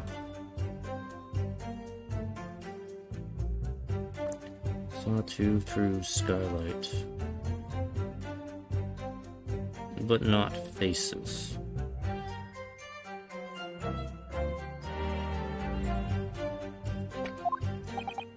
Well, how can I put it politely? Mr. McGilded is a gentleman of rather small stature. I couldn't have mistaken him for anyone else. Let's not forget that when the vehicle came to a halt, the only people inside the enclosed cabin were the deceased Mr. Mason and Mr. McGilded. There is no room for doubt here. I really wish there was. Then onto the blue, plunging knife in his chest. You actually saw the exact moment it happened. Didn't I already testify to that? Or a fair dinkum, hard-working city banker is not considered trustworthy these days. Oh no, I didn't mean that. This is no good. I really got his back up. Perhaps you could just tell us what you saw in a little more detail, Bez. My lord! Juror number 3. What's the meaning of this? My mind is made up, my lord. Completely and utterly made up. Don't mind me with my knife here. Made up about what? I don't like the sneaking rich. Never have. They're always up to something or other that they shouldn't be. Every one of them. And that little leprechaun of a man is no exception. Well, he can't fool me. Fire.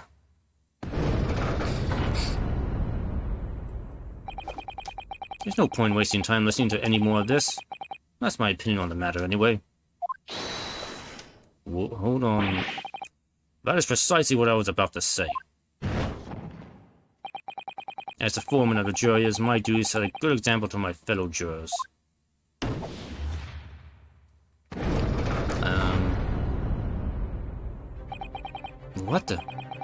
What is happening here? They can launch fireballs? These jury people are dangerous. Let me see. Oh yes, it seems that's how the members of the jury give their verdicts, by launching fireballs. With fire? Apparently, yes. White for innocent and black for guilty. As the 6 members of the jury make up their minds about the case, one by one, they each cast a ball of fire into the great scales of justice as we saw a moment ago. So if those enormous scales fall completely to the black side, does that mean... It means... you die. Dead. Let's do our very best to make sure that doesn't happen. Now I'm even more worried than I was before.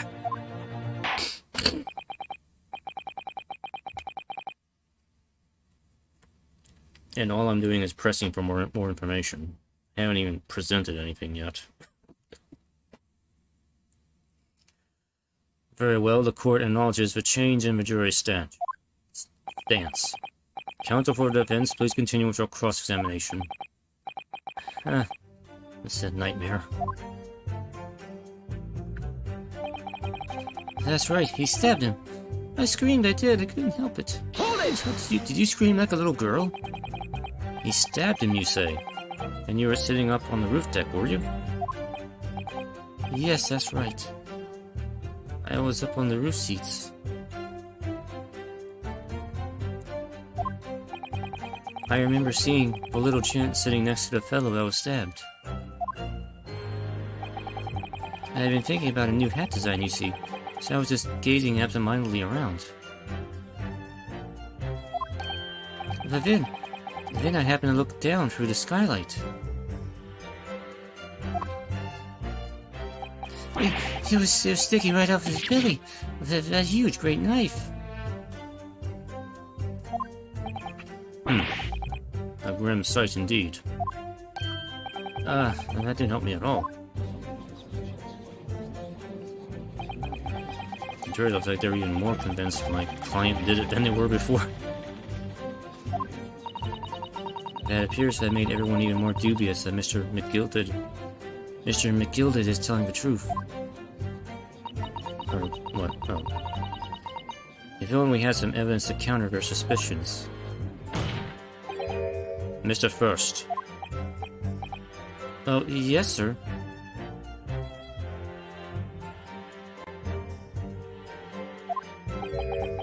Is this the knife you saw? Oh, good grief. Yes, that's it. That's the very one, sir. Is that? Yes, counsel. This is the blade that was driven into the victim's belly like a stake through the heart. That is a blade of considerable size, counsel. It is. And furthermore, the scabbard is emblazoned prominently with a certain initial. The letter M. It seems oddly familiar. Please, no. M. For Magnus, perhaps? Or McGilded, perhaps, possibly. Take your pick. It seems this particular big name in London made a magnificent mistake. Objection! Yes, I've got a bug squishing here. But there are M's everywhere. Yes, like in Mason. Objection! Objection! This blade is far too extravagant for a poor brickmaker to have owned. No, this weapon of murder almost certainly belongs to the accused.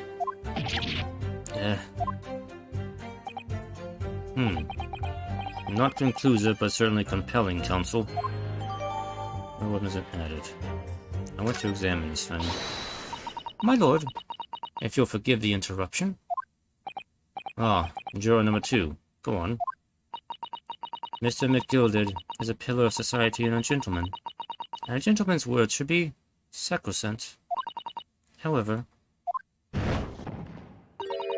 those of us in service know we must accept hard truths. Wait, what are you about to do? Dispose of the rubbish.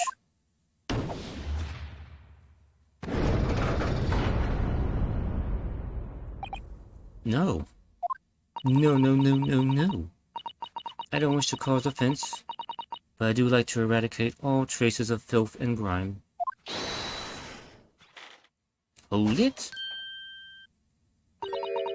I have painstakingly typed every word uttered here today, and cross-referenced all the facts. As such, I am now in a position to draw the only logical conclusion.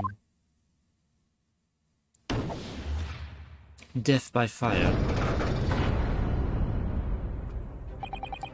Not again. That's 4 out of 6 jury members who've proposed a guilty verdict. There are only 2 left. We've had it. Every time I press these witnesses for more information, I just make the situation worse.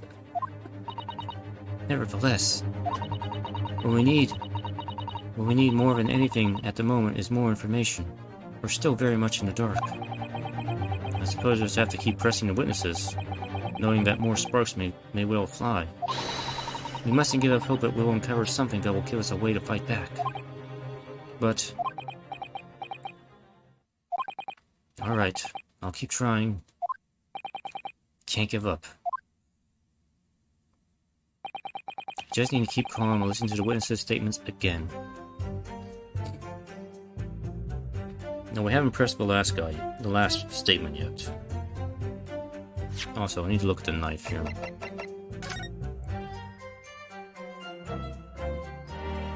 M. Are we sure it's an M and not a W?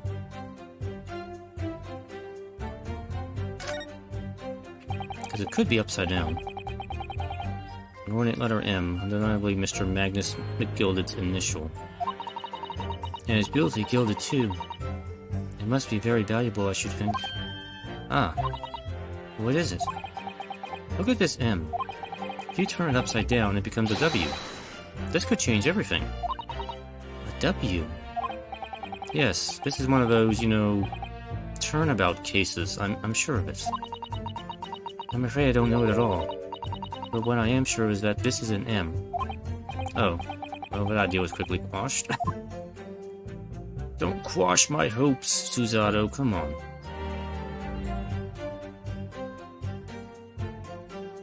Can we look at the blade? That part is the sheath, isn't it? Are you alright, Mr. Naruhodo? Oh, sorry, yes. I just don't really like blades, even though I'm carrying a large sword. Oh. Those don't seem like the words of a man with a large katana slung from his waist. That's not a blade, that's Kazuma's soul. It's not the same thing. Anyway, there's no sense in delaying it. Let's see what the blade looks like. Okay. Yeah, it is a very ornate blade.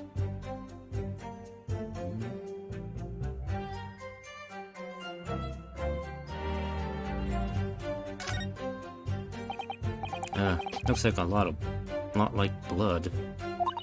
Or it could be cranberry juice, I can't tell. It surely is blood, the victim's. An Englishman's blood looks a lot like a Japanese man's blood. Why would they be any different? Did you think it wouldn't? Are you some kind of idiot, Naruhodo? Sorry, it's just that we've only just arrived here in Great Britain. I thought English people had blue blood. I don't know why I thought that. I'm finding it a little hard to adjust. Yes, I do understand.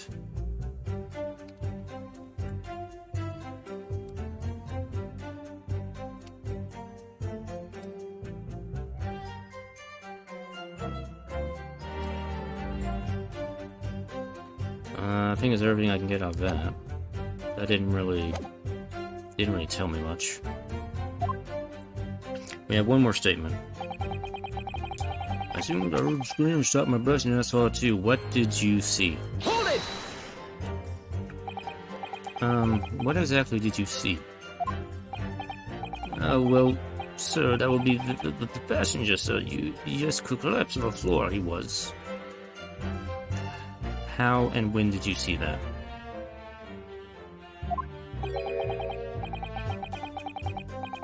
And by the passenger, obviously you are referring to the victim, Mr. Mason, the brickmaker. And then the other passenger had that knife in his hand, like this.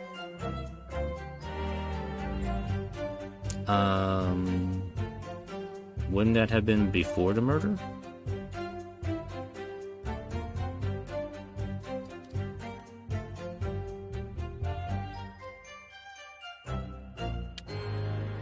Alright, we need to question you a little further. First you say you saw the stabbed victim. And then you say you saw the defendant with the knife in his hand about to stab, which he couldn't have been because the knife was found inside the victim. Then the defendant had knife? Yeah, see, this dude does not make any sense here. He's not adding up here. He's screwing up. By the other passenger, obviously you are referring to the accused, Mr. Magnus McGilded. And then he blends it down like this, as stabbing the other passenger in the belly. Now you're saying you saw the moment of the murder. Was that before or after you stopped the carriage? Well, Nani?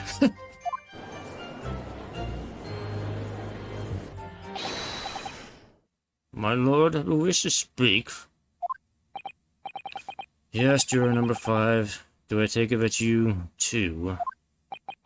As the master of the London Guild of Coachmen, the idea of a murder being committed in one of the city's carriages is utterly abhorrent to me. It wouldn't be right to make a decision before hearing all the facts, though, I said to myself. But you did make a decision before then. But I've heard enough now. The horse is bolted, as we say. No, please, just keep an open mind a little longer. Cheer up now, Silverblaze. The finish is in sight.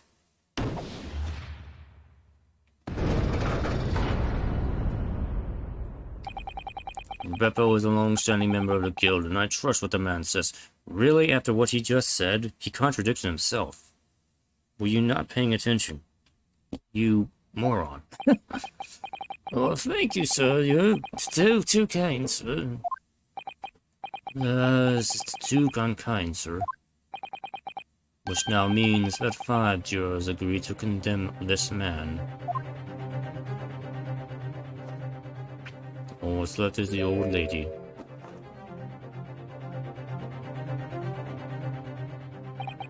Madame Juror number 6. Yes, dearie. What can I do for you? You have heard the testimonies of the witnesses in the stand. Oh yes, I certainly have. I've still got my hearing, you know.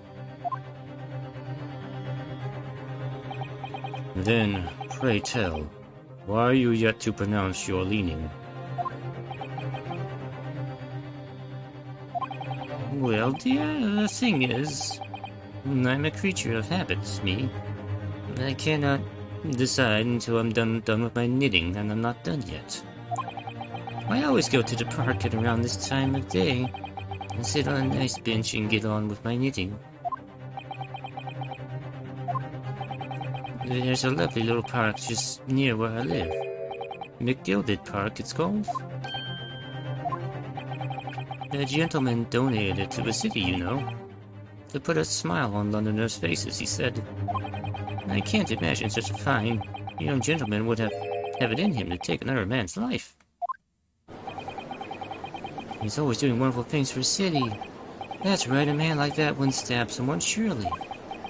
Mother, maybe go to McGillett Public Library later and borrow some more books. How many Londoners live with their heads in the clouds?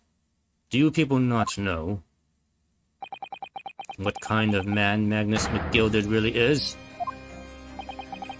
What kind of man he is? The philanthropist, Magnus McGilded, has enough wealth to purchase the entire city he claims to value so highly. But where did all that wealth come from? Your client is a Shylock, sir, and one with the very darkest of souls. What? Stone the crows! McGilded lends money at extraordinary rates of interest, so his victims have no hope of repaying him. When they default, he takes possession of everything they own. He is a vulture that preys on the weak. I've never heard any mention of that before. Your faculties haven't deserted you, I'm sure, madame. So, has this thought not crossed your mind? Would a man wealthy enough to buy London in its entirety not have a carriage of his own? What possible reason could this man have had to make use of a public omnibus service? You're not saying that. The victim, a poor brickmaker, had next to nothing to his name, save considerable financial liability. It will come as no surprise that his creditor was the accused, Magnus McGilded. But let it also be known that the very day Mr. Mason was killed was the final repayment date for his debts. Can I just say that doesn't quite add up logically? I mean, it's usually not in the best interest of, you know, a loan shark to kill his debtors. Because then they can't pay. So, it doesn't make a lot of sense to me. Because generally they want the money. They don't want to kill the debtor. They want the money. Even if they have to torture it out of them, they want the money. They don't want to kill them because a dead person can't pay. Just saying. Just saying. Just trying to follow the train of thought here. Good gracious. The brickmaker was destitute. He had lost his house. He had not a shilling with which to repay his debts. And in the end, this pitiful soul had the very last thing he owned taken from him, his life, which had no value. So he could not have sold it or anything like that. By the merciless philanthropist pretender, Magnus McGilded. I don't believe it. Hold it! If I might add something briefly. Miss Susato, you claim that the victim had been lent money by Mr. McGilded. But where's the evidence to support your claim?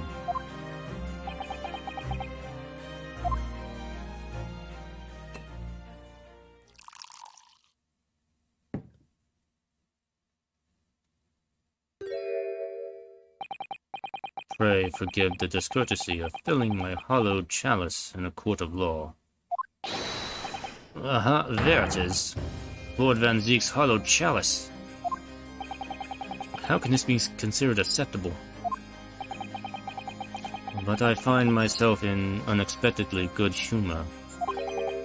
I had heard ladies from the Far East could show great courage, but I didn't expect to experience it myself. I find it quite erotic.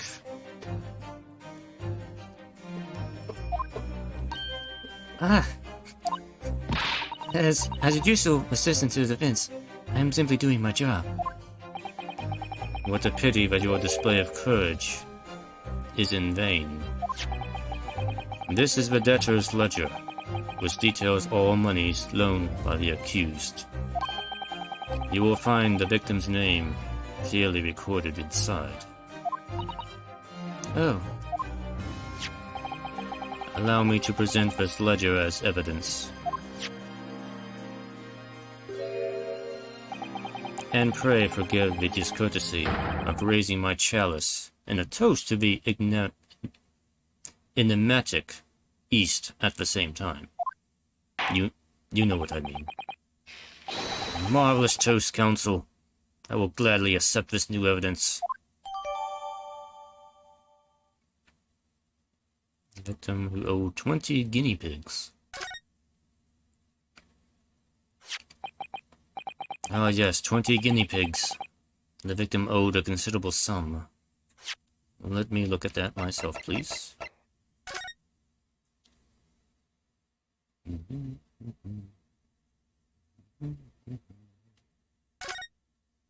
Open. This portfolio must contain all sorts of secrets of London's gentry. Oh dear, do you really think we ought to look inside? Absolutely, yes. Well, it's not as though we know any of London's gentry personally, is it? Apart from our great detective friend, perhaps. Yeah, I wonder if he has some debts. Actually, I wonder. I assure you we will not find Mr. Sholmes' name inside. Well, let's find out, shall we? I can't really read that. Gosh, it's crammed full of gentlemen's names, isn't it? Well, I suppose they're probably not all gentlemen at all, are they? Some of them could be women as well, madames. After all, not everyone in this country is well off. Ah, goodness. What is it? Look at this. Do you see the name here? Bruce Fairplay. Interesting. He is a banker, though.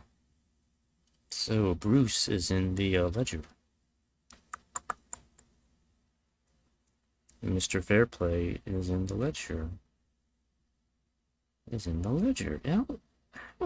How fascinating, Mr. Fairplay. Why is your name in here? Should that mean something to me? It does sound strangely familiar, actually. Bruce Fairplay, the witness testifying at the very moment.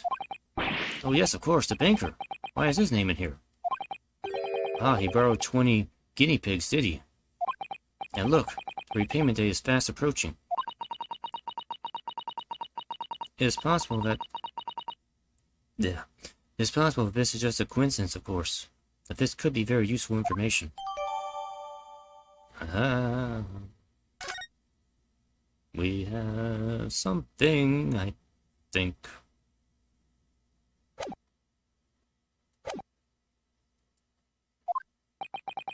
And the accused made quite certain he had ample recompensance. Well, it would seem I've had the wool pulled over my eyes. Regrettably, madame, that is the modus operandi of the accused. Can we not, like, object and interrupt this line of conversation? And it's such a pretty little part, too. What a scoundrel. Still, maybe it's all for the best. Wait a minute. Let's think about this a little more before... I don't stand for nonsense.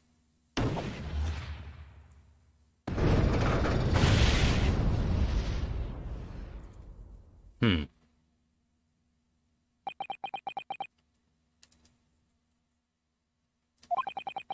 that was it. The last juror's decision. After I just got that piece of evidence, too.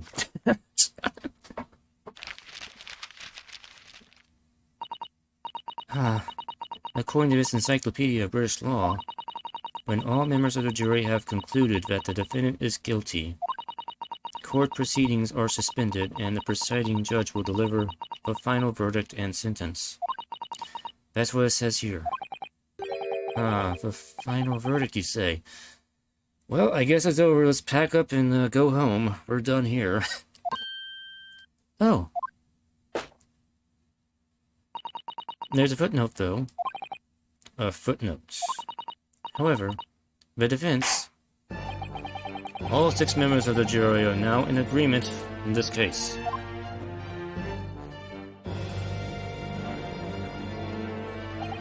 Allow me to convey my respect for your swift and righteous decision. According to the laws of this country, I will now conclude the trial by delivering my final verdict. I trust there are no objections. Object. Come on, Ryunosuke, reject. Miss Fusato, just tell me one thing. Oh, yes? You were in the middle of saying something before.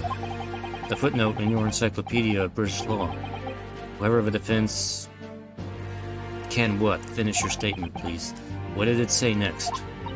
Oh, yes, of course. One moment. Let me flip back to the page. I lost my bookmark. Give me a moment. I gotta find it again. Flip. Oh, here. When all members of the jury have concluded that the defendant is guilty, court proceedings suspended, and the presiding judge puts out the final verdict and sentence.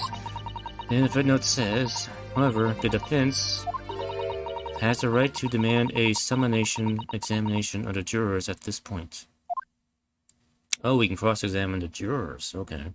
Alright. Summation Examination. Objection! A Summation Examination. From which century has that tome you have there been resurrected? Judging from the binding, I would say that book is at least 50 years old. Any modern text on British law wouldn't even give such an antiquated procedure a mention. It's a relic, long forgotten and certainly no longer practiced. So you're out of luck. Oh. Let's ask the judge that. What even is it, Miss Susato? The so-called Summation Examination. Oh, one moment. I'll read about it again. Let me find the page. Flip. Okay. You would demand the right to a procedure before you even understand what it entails. Typical Nipponese. Alright, Mr. Naruhodo, I think I understand. It seems that under this procedure, we would be able to appeal to the members of the jury. To do what exactly? Appeal to them to change their leaning and reverse their decisions. And it says here that, if successful, the proceedings of the trial must be resumed. Make them reverse their decisions. Yes, in times gone by, barristers would use a summation examination to attempt to influence the jury's decision. But that procedure became something of a formality with no practical benefits, really. So it rather fell out of use. I wonder why. Because it was devoid of purpose. Changing just one member of the jury's mind would be hard enough, let alone several. No self-respecting defense barrister would even assert his right to try it in this day and age. Still, we got nothing to lose, so we might as well give it a shot. I don't see any mention of the procedure actually being formally revoked. What are you suggesting? I'm suggesting that although it may be antiquated and largely forgotten, it isn't yet extinct. What do you think, Mr. Naruhodo? Just do it! A summation examination. Our last possible option. Do we assert our right to carry it out or admit defeat? We... darn right we do it. Come on. The defense wishes to assert its right to a summation examination, my lord. Objection! London is the capital city of the most powerful nation on Earth. We have a duty to the world to exemplify the very highest standards of judicial procedure. Summation examinations are an embarrassment that should remain buried. Objection!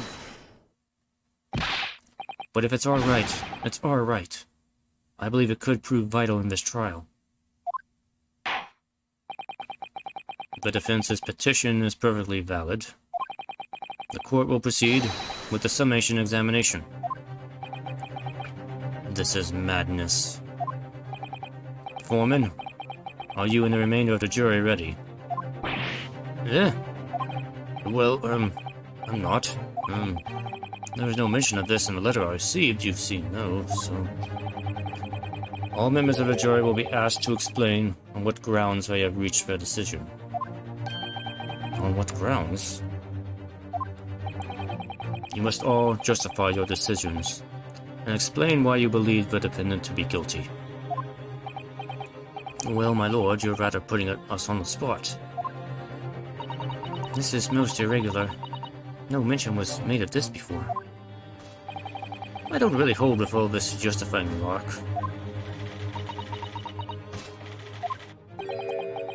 That seems to have thrown the jurors off. It seems none of them have experienced this before. First time for everything. Alright then, a summation examination. A defense procedure no practicing lawyer has attempted for years, is it? Well, just maybe. It might be the opportunity we've been looking for. to turn this trial around and make it a turnabout. So be it then. Ladies and gentlemen of the jury, the court hereby calls upon you to state the grounds on which you find the defendant, Magnus McGilded, guilty of this most serious crime.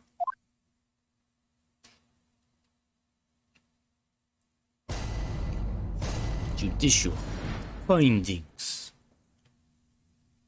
Okay, let's dive in and see how we do this.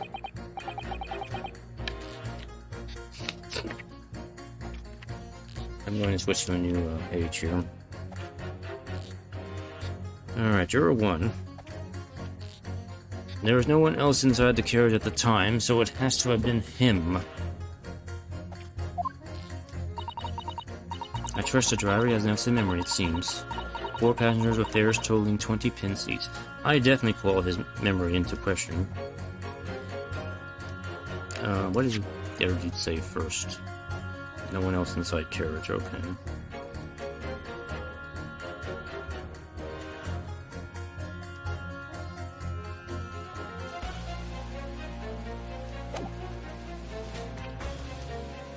And to trust the driver.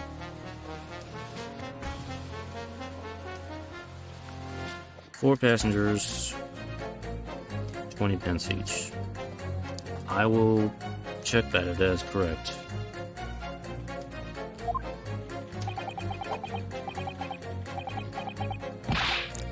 He stuck with chap next to him, just like this. Brazen, I must say, absolutely brazen. Stuck victim. Like, so I assume, whatever. Okay. Or... I have simply typed and collated all the statements made thus far and drawn a logical conclusion. Okay, logical conclusion. Which is a little too early for a logical conclusion, but okay, whatever. You can trust the guild. Fair fares is our motto. We haven't raised prices above 4 pence for years. You say 4 pence. So you trust the guild. And you say the prices haven't been above 4 pence. 4 pence prices. Okay, that's funny because the juror number 2 stated it was 20 pence for each person. Yeah, that could be a contradiction there. A scoundrel stabbing a poor man on the floor. The beggar's police stabbed him on the floor. You were not paying attention, old woman. Victim stabbed on the floor. Really?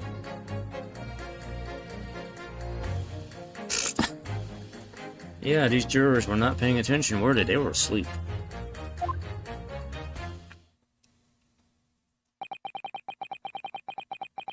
Alright.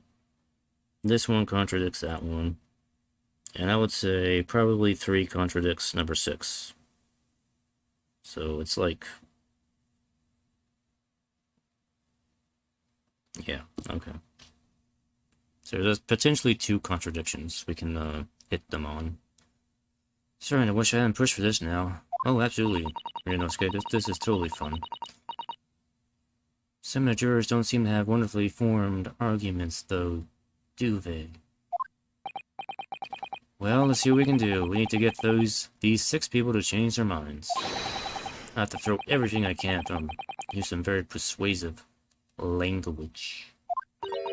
Some Japanese puns, perhaps. Just a moment, Mr. Naruhodo. According to my book, that's not quite how it works. Oh? I thought I was going to have to thaw the racing minds with some heartwarming rhetoric about the defendant and character pieces about the witness, which is not the thing you want to do in a court of law. I'm just pointing that out. Character statements really aren't that important, even though that would be something that, that prosecutions like to bring up, but that's not really the thing we care about. We care about facts and the facts of the event in question. Unfortunately, Once the jurors have decided the defendant is guilty, they're unlikely to heed anything the defense says. Oh, will they? But then, they've reached their conclusions by their own reasoning, you see. Their pleas will sound like excuses. In fact, it could recoil on you. The more you try to persuade them, the more entrenched they may become. Then what on earth am I supposed to do? Oh dear, I'm just citing what I've read about British law, Mr. Naruhodo. Right, I'm sorry. Do you have any idea how to make this work, then? Well, from what I can understand, the key to this procedure is using the jurors' own words to make your arguments. What do you mean? Just like I pointed out, there are contradictions already. Well, with 6 members of the jury are randomly selected members of the public, they may appear to present a united front, but the truth is, they are complete strangers who just happen to find themselves here in the courtroom together. And that's the way to break them down, you mean? Yes, exactly. We must listen very carefully to what each member of the jury says, and see if we can identify any contradictory statements. If we can, we then contrast the statements and pit the corresponding jurors against each other. See, so it's contradictions in what 2 or more jurors say that we're looking for. In a way, then, this is similar to a regular cross-examination. Oh, yes, I suppose you're right. It's just a cross-examination, except we got a lot of people to do at the same time. Find contradictions in their statements. And pit the jurors against one another, break them down, so they fight each other. And when they're all distracted, we'll just take our defendant and leave. And they'll be none the wiser. Alright, I might be able to pull this off. No, that's not right. So, I have to pull this off. Can we start proceedings, counsel? I'm getting impatient here. These flames are getting very hot next to my side of my head. I would ask you to take the stand for this. I'm expecting a clear and concise rebuttal. Yes, my lord.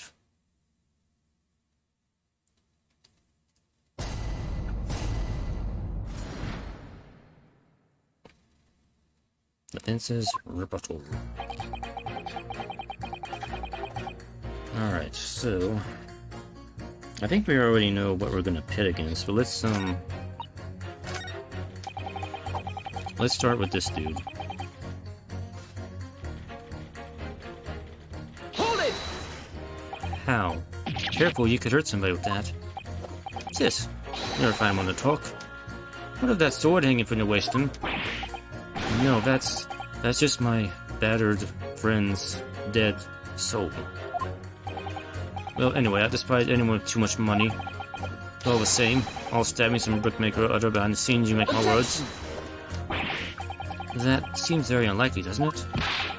Are you mad, man? We know that small shorty is a rotten Shylock. Well, yes, that does seem to be the case, but... Mr. Naruhodo, please, be careful what you say. This was not the line of questioning I wanted to do. I was going to ask him, oh, how did he stab him? Because you seem to know. If he's been trying to squeeze money out of us, less fortunate than as far as I'm concerned. He's as guilty as sin. The man can hang. My knife's stuck now. Come to think of it, didn't one of the other jurors have something to say about the defendant's underhanded activities? If I say, Mr. Naruhodo, don't let it go. Test your theory. Pit the 2 jurors whose statements seem to be contradictory against each other. No time in the present to use X button to pit them against each other, or else I'll never get anywhere. Some time and career statements made as far and draw a logical conclusion.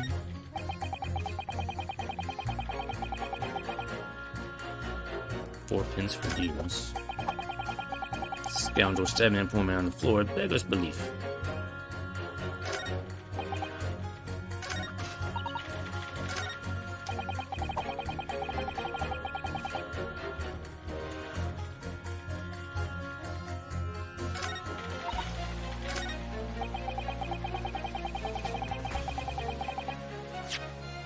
Alright, I'm gonna save anyway here. Because I do like to press everybody just to get more information. Just in case pressing them screws them up.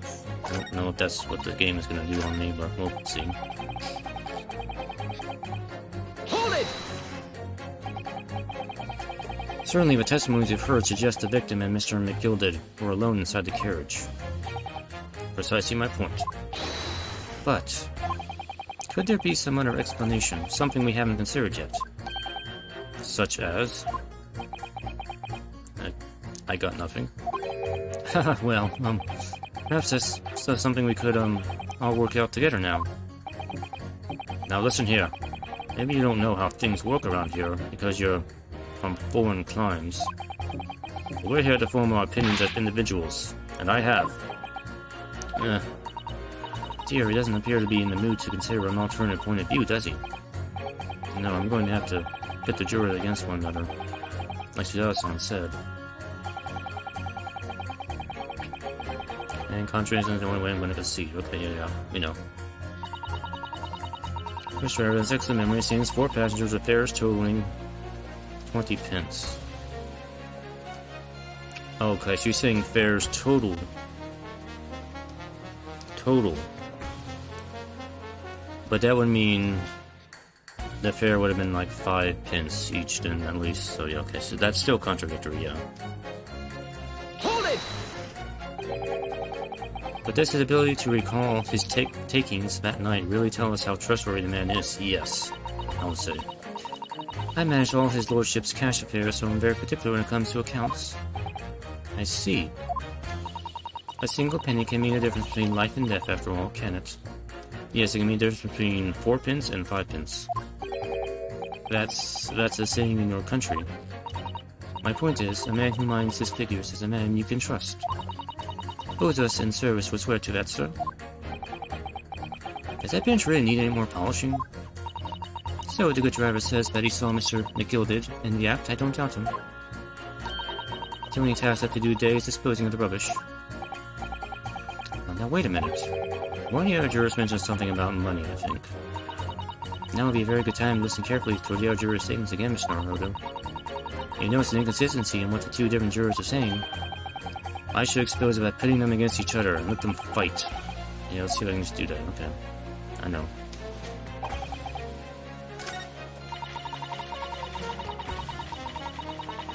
Hold it!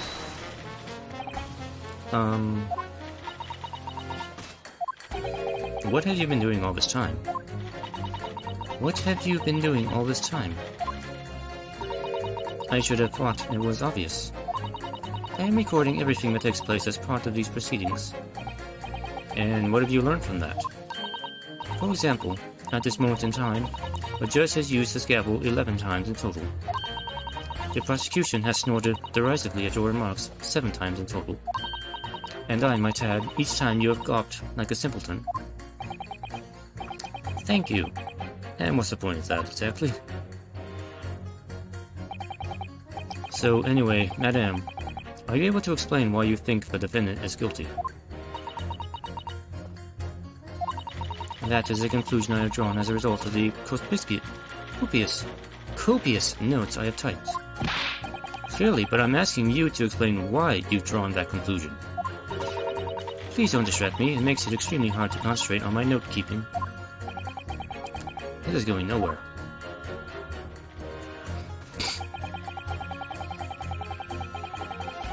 Hold it! That's how much it costs to take the omnibus. That's right. As a good master, I decided to set a policy for all drivers across the city. 1 fare no matter which bus you take or how far you're going. We have to compete with the rise of the motor car, you see. Us coachmen have to make stand together. Motor cars, you say? Yes, and this murder on one of our buses is extremely damaging to our cause. It's beyond the pale. It'll lead to a decline in passengers. You mark my words. And it's all that rascal's fault he has to pay. Is it the crime or the buses he's more worried about? Anyway, I remember my guild is reliable and trustworthy. So the driver says he saw him do it, and that fellow in the dock is guilty as sin.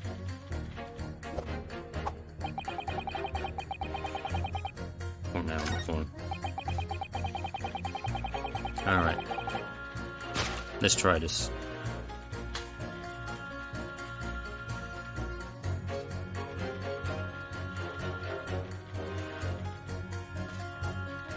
Objection! Those two statements clearly contradict each other. They do. Explain yourself, counsel. Me? Oh dear, what have I said? I swear on Silverblaze's mane and name. I haven't the first idea what you're talking about.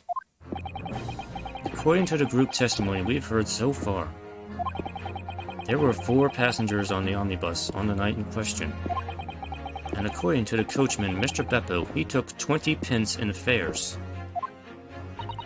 Quite right. I have those precise details typed neatly here in front of me.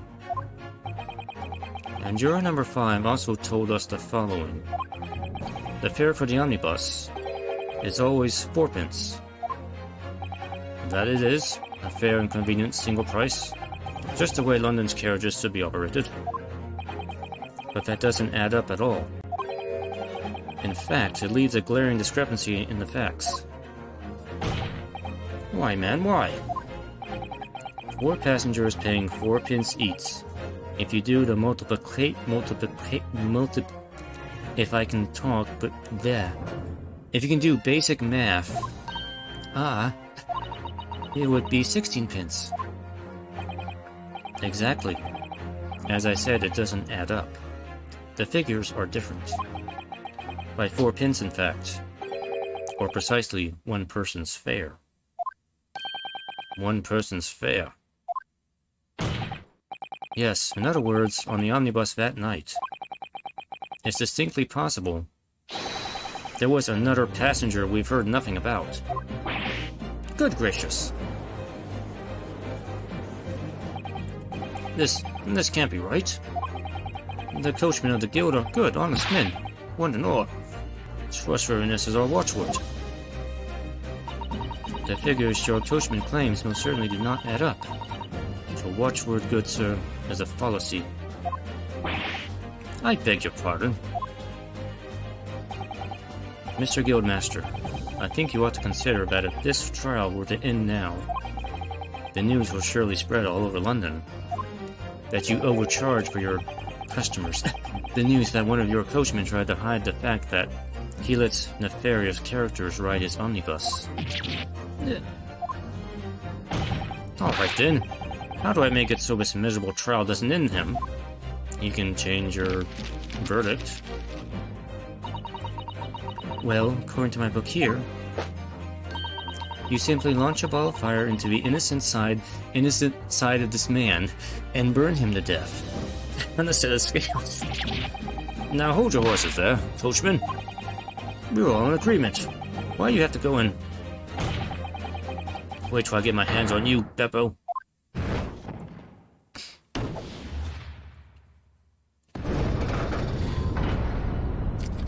Tides are turning. Ugh, this is all very irritating. Begging your pardon, sir. I'm going to do the same.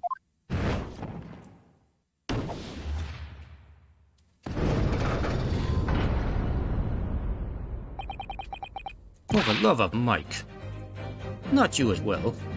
And who the hell is Mike? A penny can be the difference between a smile and a tear, after all. I certainly can't put my trust in someone who doesn't follow my exacting standards in financial matters. Oh, really? I, for one, think it's only proper that we hear from the witnesses again. Oh, well done, Mr. Naruhodo, you did it! If we can manage to change 2 more jurors' minds, we can force the trial to continue. 2 more, you say? Actually, I know exactly which 2. There is something else that's bothering me about a couple of their assertions. And that's where you must strike next. So we need to pit 2 more jurors against each other and show there's another contradiction in their assertions. Exactly. You can do it. I read your mind, Miss Naruhodo, even though it was your inner monologue. I was able to hear it anyway. Well, the scales of justice have shifted, and the sides of my head are still very hot. But they still weigh heavily on the side of guilt. Yes, it's much hotter on that side. Counsel, you have the floor again. Continue with your summation examination. And please hurry up. My beard may catch on fire. I'm changing my lien to innocent. I should like to hear what the slipshod bookkeeper has to say for himself. Alright. I'm not even gonna bother pressing the old lady. I'm just gonna pit them against each other like this. Those two statements are clearly contradictory. What? Explain, counsel. Post haste. Oh, dearie me, I was only knitting a jumper for my other half. What is all this claptrap? What does contradictory even mean, I ask you? I don't know what that word means. We've heard from more than one witness that they all allegedly saw the actual moment when the defendant stabbed the victim. Now, out of curiosity, juror number 3. What? Can't you see I'm busy here? My knife is stuck. I can't get it out. Come on. How would you say the defendant stabbed the victim? What sort of motion was it? Huh. Wanna test me, do you? It was like this. Stuck the fellow next to him without even getting up. Like the prim baker said. Yes, that was Mr. Fairplay's testimony. Quite true. Now then, juror number 6. Oh, is that me, is it? What can I do for you, young man? How would you say the defendant stabbed the victim, madam? Oh, well, dear, as far as I understand it, it was like this. He stabbed the poor man after he'd collapsed on the floor. The coachman said so. That is not what the coachman said. Let me just check what he said again.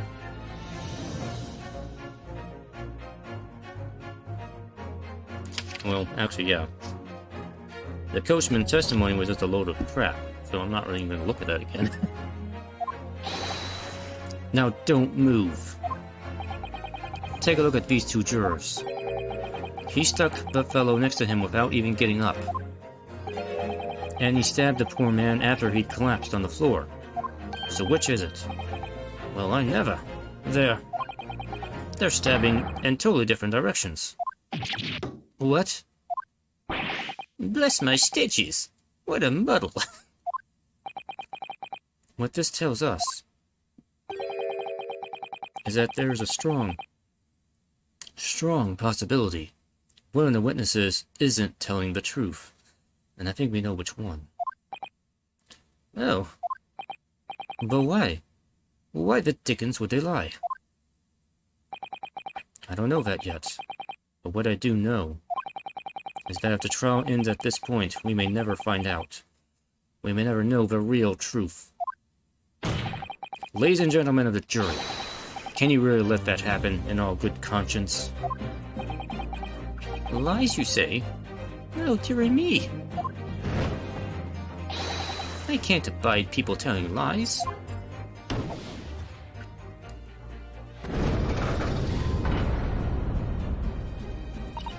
The scales. I don't believe it. We're back to a hung jury now. Wait! Now hear this, my fellow jurors. I warn you, you cannot listen to this man. Look at him in his black suit. He's clearly some devious Eastern sorcerer using magic on us all. If I could use magic, do you really think I'd be putting myself through all this? Answer me this, dark jinx. Ugh, you are like... Ugh, okay. Are you gonna resort to that language, I see? Me? What exactly is the problem? What of it if two witnesses have slightly different recollections about Vince? That's kind of a big deal. What of it? Let's say a Sherlock did stab the victim as he was sat next to him on the omnibus, and this young dandy saw him do it. And now let's say the victim collapsed on the floor, and then the Sherlock stabbed him again. But the photograph we have shows he wasn't on the floor when he was stabbed. And this old lady saw him do it. Well, let's say it didn't happen like that, Can I present the photo to you just to shut you up? Who are you calling a dandy, sir? Why, I should take this knife to you. I didn't say that, bailiff. Don't tackle me. Oh, you're crawling old. Why, I should take this needle to you, bailiff. Please don't tackle me. They're ready to kill each other now. But could the foreman of the jury be right? Did the two witnesses see two different moments of the same crime?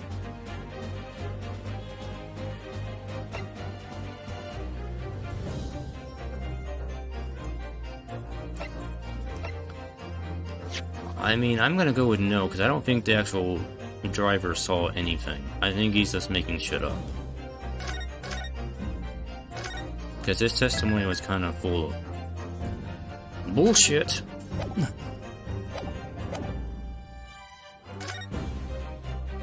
I'm gonna say no.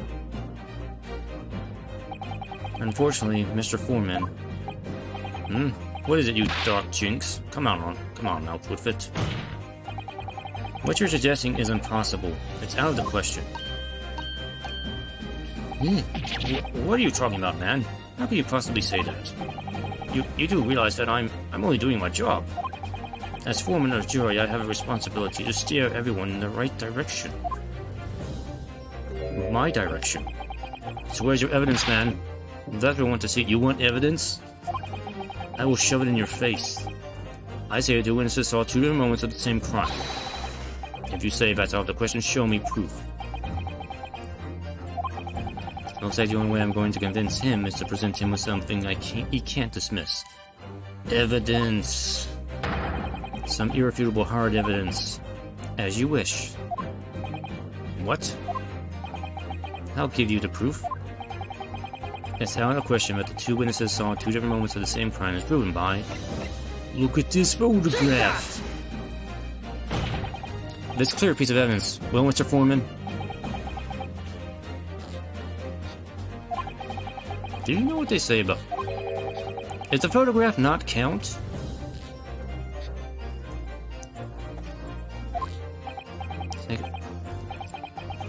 Really, game? Oh, I see. I'm sorry to hear about that. You're saying about this, you're even worse than me. Why did the photograph not count? The photograph shows he was stabbed while sitting in the seat. He wasn't on the floor. Fine, I'll use the autopsy report. Ugh.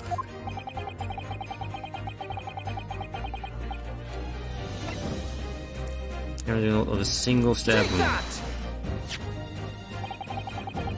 This is the victim's autopsy report.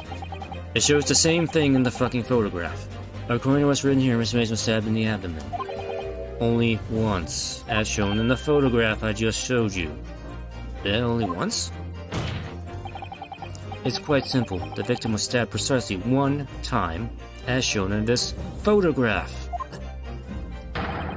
Which means the witnesses can't possibly have seen it happen two different times.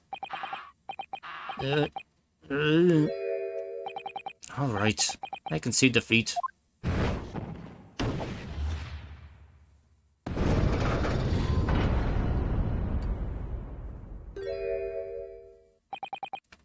Wait, that means we can keep going. 4 jurors are now leaning to not guilty. We've done it, Mr. Naruhodo. We've won! Not quite yet. We haven't completely turned the jury innocent yet. We've still got 2 more to convince. What are you playing at, you dandy fool? Shut your trap, sir. No one deceives me.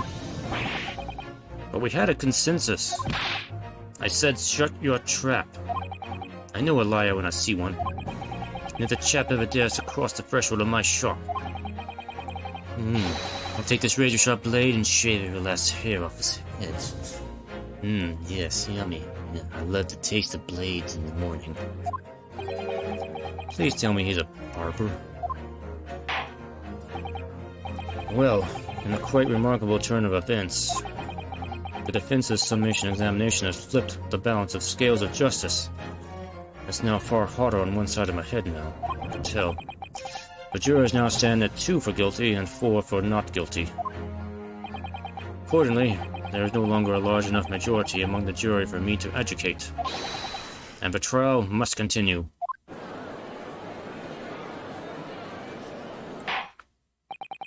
I hereby ask the defense, prosecution, and witnesses to return to their places, and I call upon all of you to continue to pursue the truth.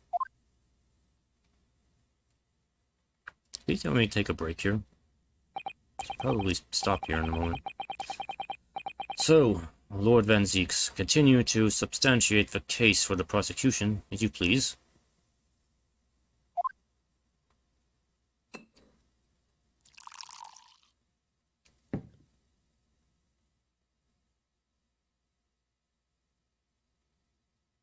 Can we have a recess, please?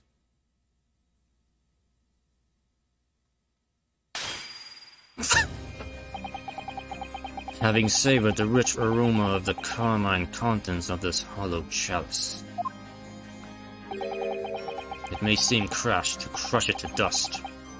Pray forgive the discourtesy. Lord Van Zieks, is it cold in here, or is it just me? As your antiquated tome no doubt says, the prosecution may not speak during a summation examination. So I honor the deathly silence, and listen to the charade. It seems I overestimated the intelligence of the jury.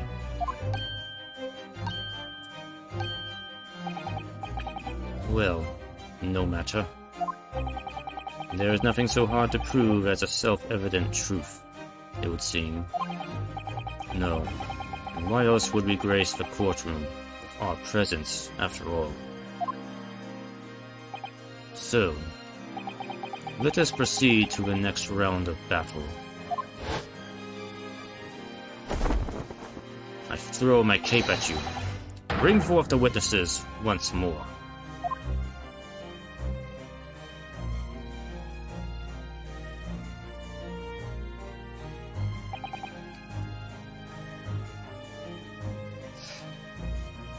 Oh, are we not going to get a recess break here? Because my voice is getting tired.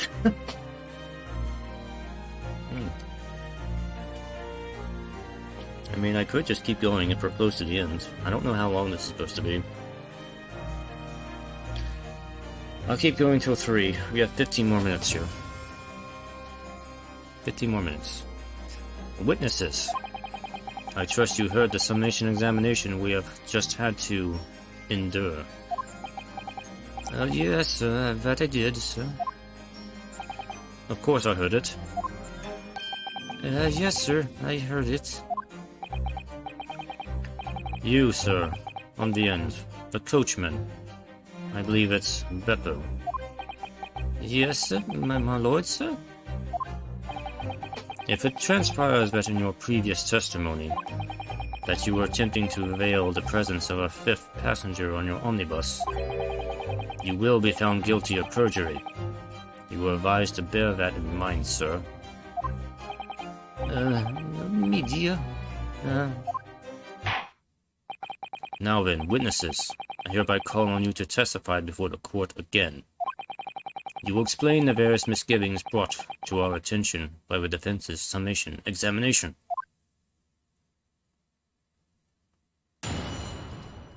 More testimony, okay.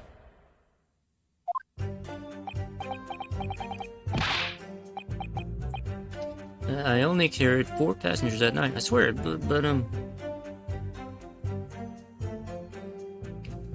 4 passengers, but okay.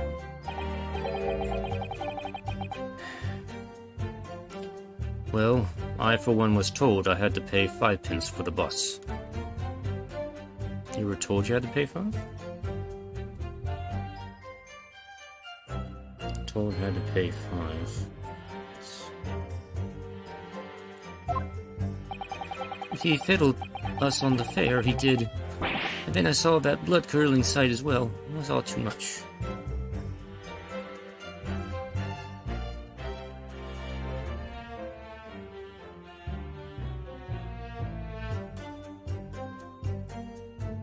Raised fare. then saw murder. Okay.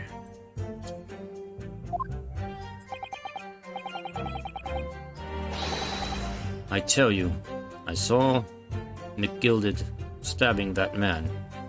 Everything I said before stands.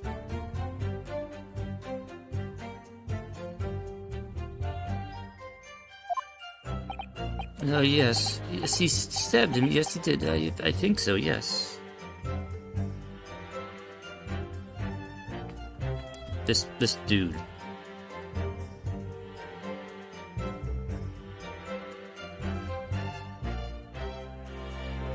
Thinks the defendant stabbed. I'm just gonna put that. This dude needs to seriously be grilled. So that he warms up at least. We'll put him under a fire. Counsel, make sense of this for me, please. The phantom fifth passenger conjured into existence by my learned Eastern friend never existed. The confusion has arisen from the coachman's sly little cousinage.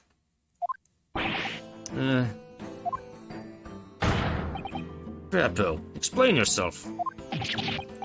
I'm terribly sorry, Guildmaster. The guild's fare is 4 pins across the board. You know that. You might understand that you've been overcharging our passengers by a penny a fare. It's so cold, and the last rum of the day is always half empty. You have been dishonest, coachman. I'm sorry. You're a disgrace, Beppo. A disgrace. And your selfish actions have brought dishonor on the entire guild. If I may, sir. I had to pay 10 pence on the bus just last week. 10 pence? That's more than double the actual fare. What? 4 passengers at 5 pence each is, yes, 20 pence. I've done the arithmetic 10 times already, but I just can't make the result come out differently. Damn it, multiplication, why can't you be different? No, that figures. Well, it would appear that one of the aforementioned misgivings has already been explained. So, counsel for the defense, your cross-examination, if you please. We've already had the pleasure of a protracted summation examination already today. I see you intend to continue the parlor games. Absolutely. I like parlor games.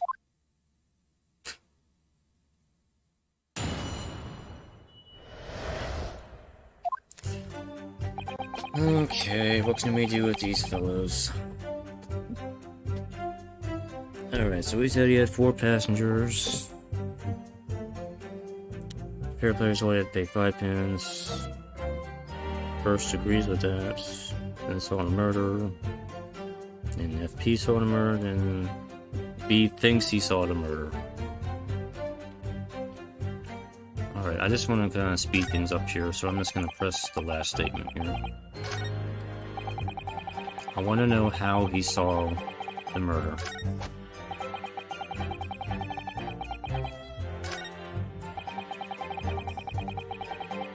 Hold it! Earlier, you testified that you saw the moment when the defendant allegedly stabbed the victim, didn't you? Yes, that's right.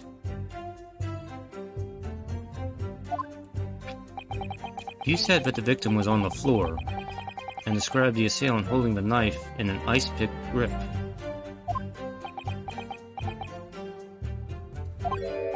I suppose. I might have, yes, put the cart before the horse, maybe? What's this? Well, I'm quite sure about most of it. I was driving the horses when I heard a scream from the seats on the roof deck. Oh, I expect that was me, sir.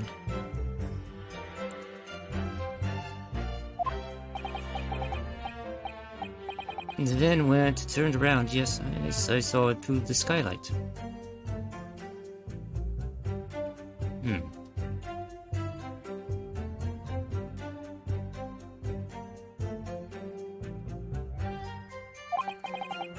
The gentleman was on the floor and the knife was sticking up out of his midriff.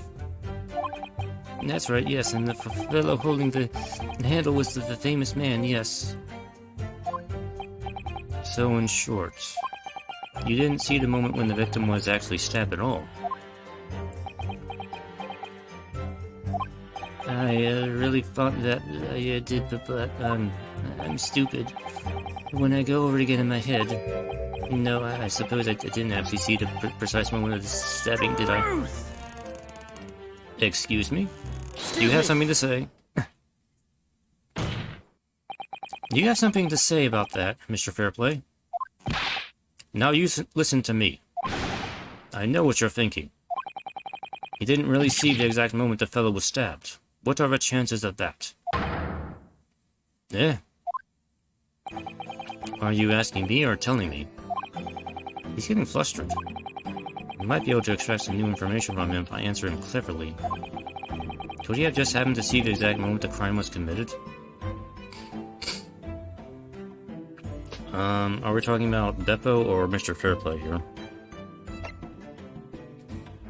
Some days are like that? No, I don't think so. Well, it is a little hard to believe, certainly. Unless you spend your time peeping through a skylight on the top of the omnibus, that is. Peeping? I'm a respectable city banker, I'll have you know.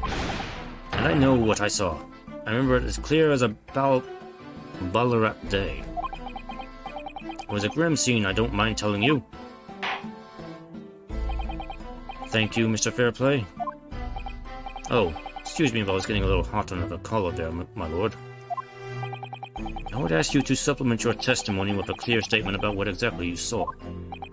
Oh, I can do that all right. I'll tell you just how grim it was. Do tell. Did you think I'd forget the sight of those blood-soaked hands after the butcher stabbed the man? It's blood-soaked hands, you say. Okay. Blood-soaked hands.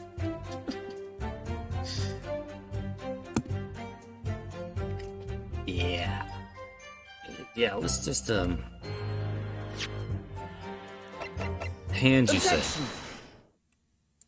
I'm just gonna speed things along here. Blood-soaked hands. Well, I admit that soaked might be laying it on a little thick, but anyway, there was definitely blood all over them. Both of them were covered in it. Well, I'm very sorry to disagree, Mr. Fairplay, but that's more than a little peculiar. What? Here are the gloves worn by the defendant, Mr. McGilded, on the night in question. Oh, yes. Right. And there certainly does appear to be a sizable dark-colored stain there. But, as I'm sure you can clearly see, it's only on the right-hand glove.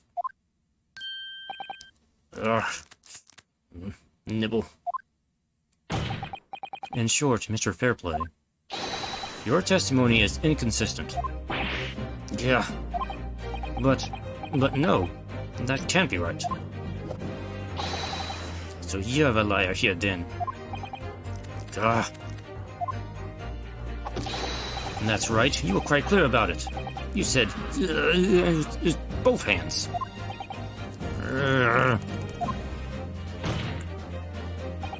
Mr. Fairplay, if your last statement was a lie, it calls your entire testimony into question.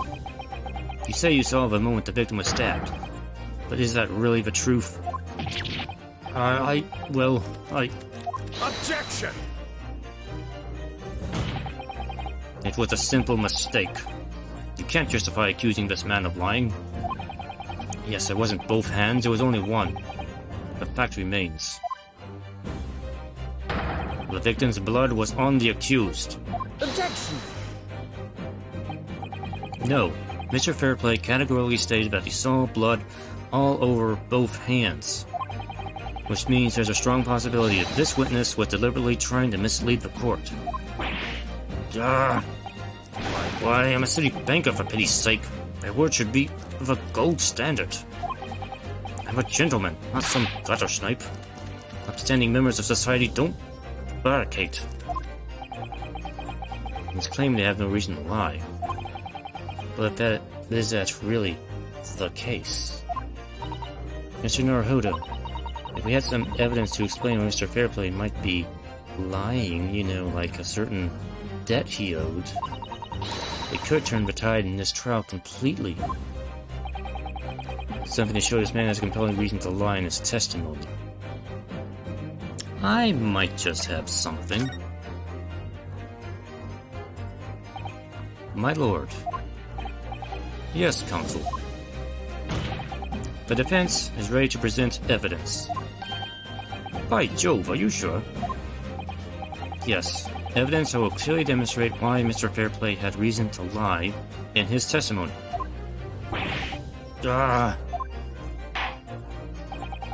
Very well.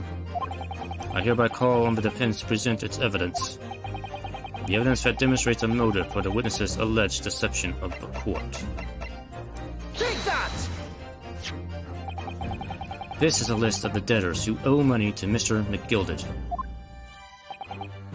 Yes, a list of innocent victims crippled by the accused extortion.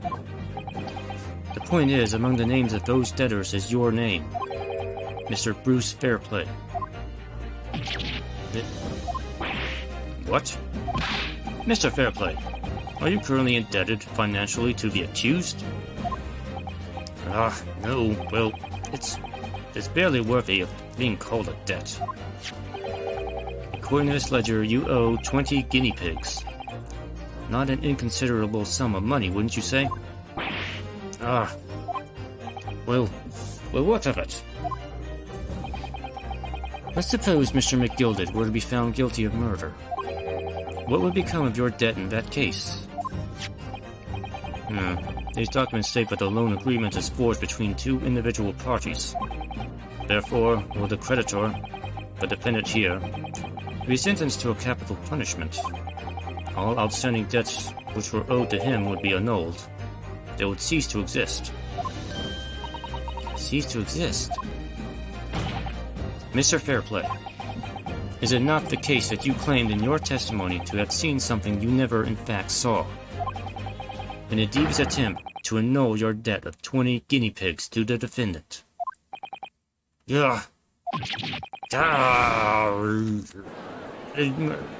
teeth are broken now. Order! Mr. Bruce Fairplay. Yes, my lord. Let me ask you again. And be aware that your answer may have the most serious implications upon your future, sir. Did you, or did you not, see the precise moment in time at which the defendant is alleged to have thrust a knife into the victim?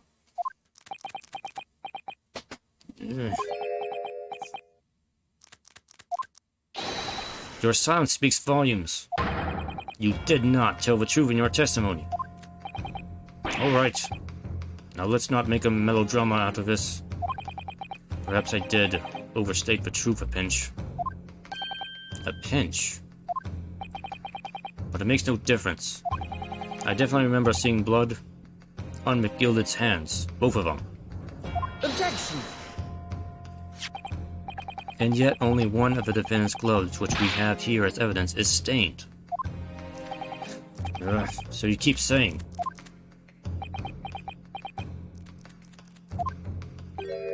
I wonder if I might be allowed to speak, sir. Go ahead, Mr. First. Well, the thing is, I think I remember seeing it myself, as it happens. Seeing what? The blood, sir, on the assailant's hands. I think, yes. I'm almost sure that it was on both of his hands, not just one. Nani?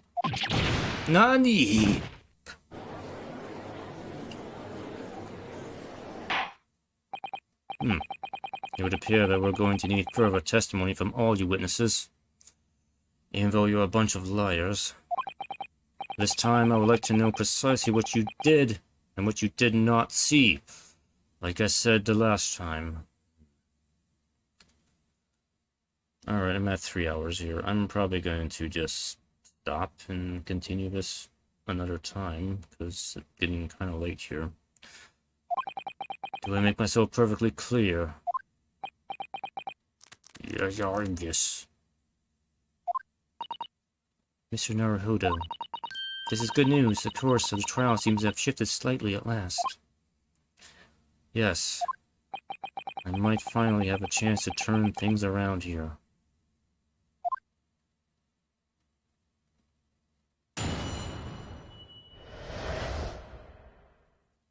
Okay, I'm just gonna stop here. Because I'm getting tired.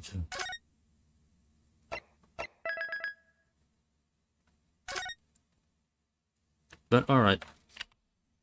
The trials are always the fun part in this game. I think the trials are definitely more fun than the investigations. Investigations kind of plod on for a long time. Whereas they did in the last case, they did. I prefer the trials. The trials are more fun for me. But anyway, we'll continue this next time, because we've been at this for like 3 hours here, and I'm getting my voice is getting kind of tired. So anyway, thanks for watching.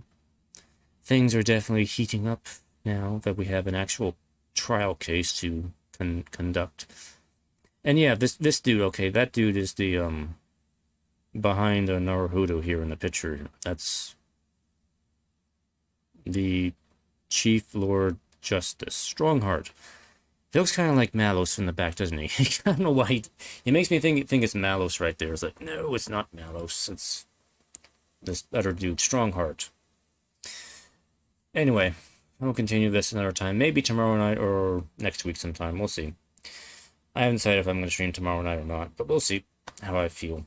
Anyway, thanks for watching. That'll be all for tonight, and we'll continue, like I said, whenever. Bye-bye.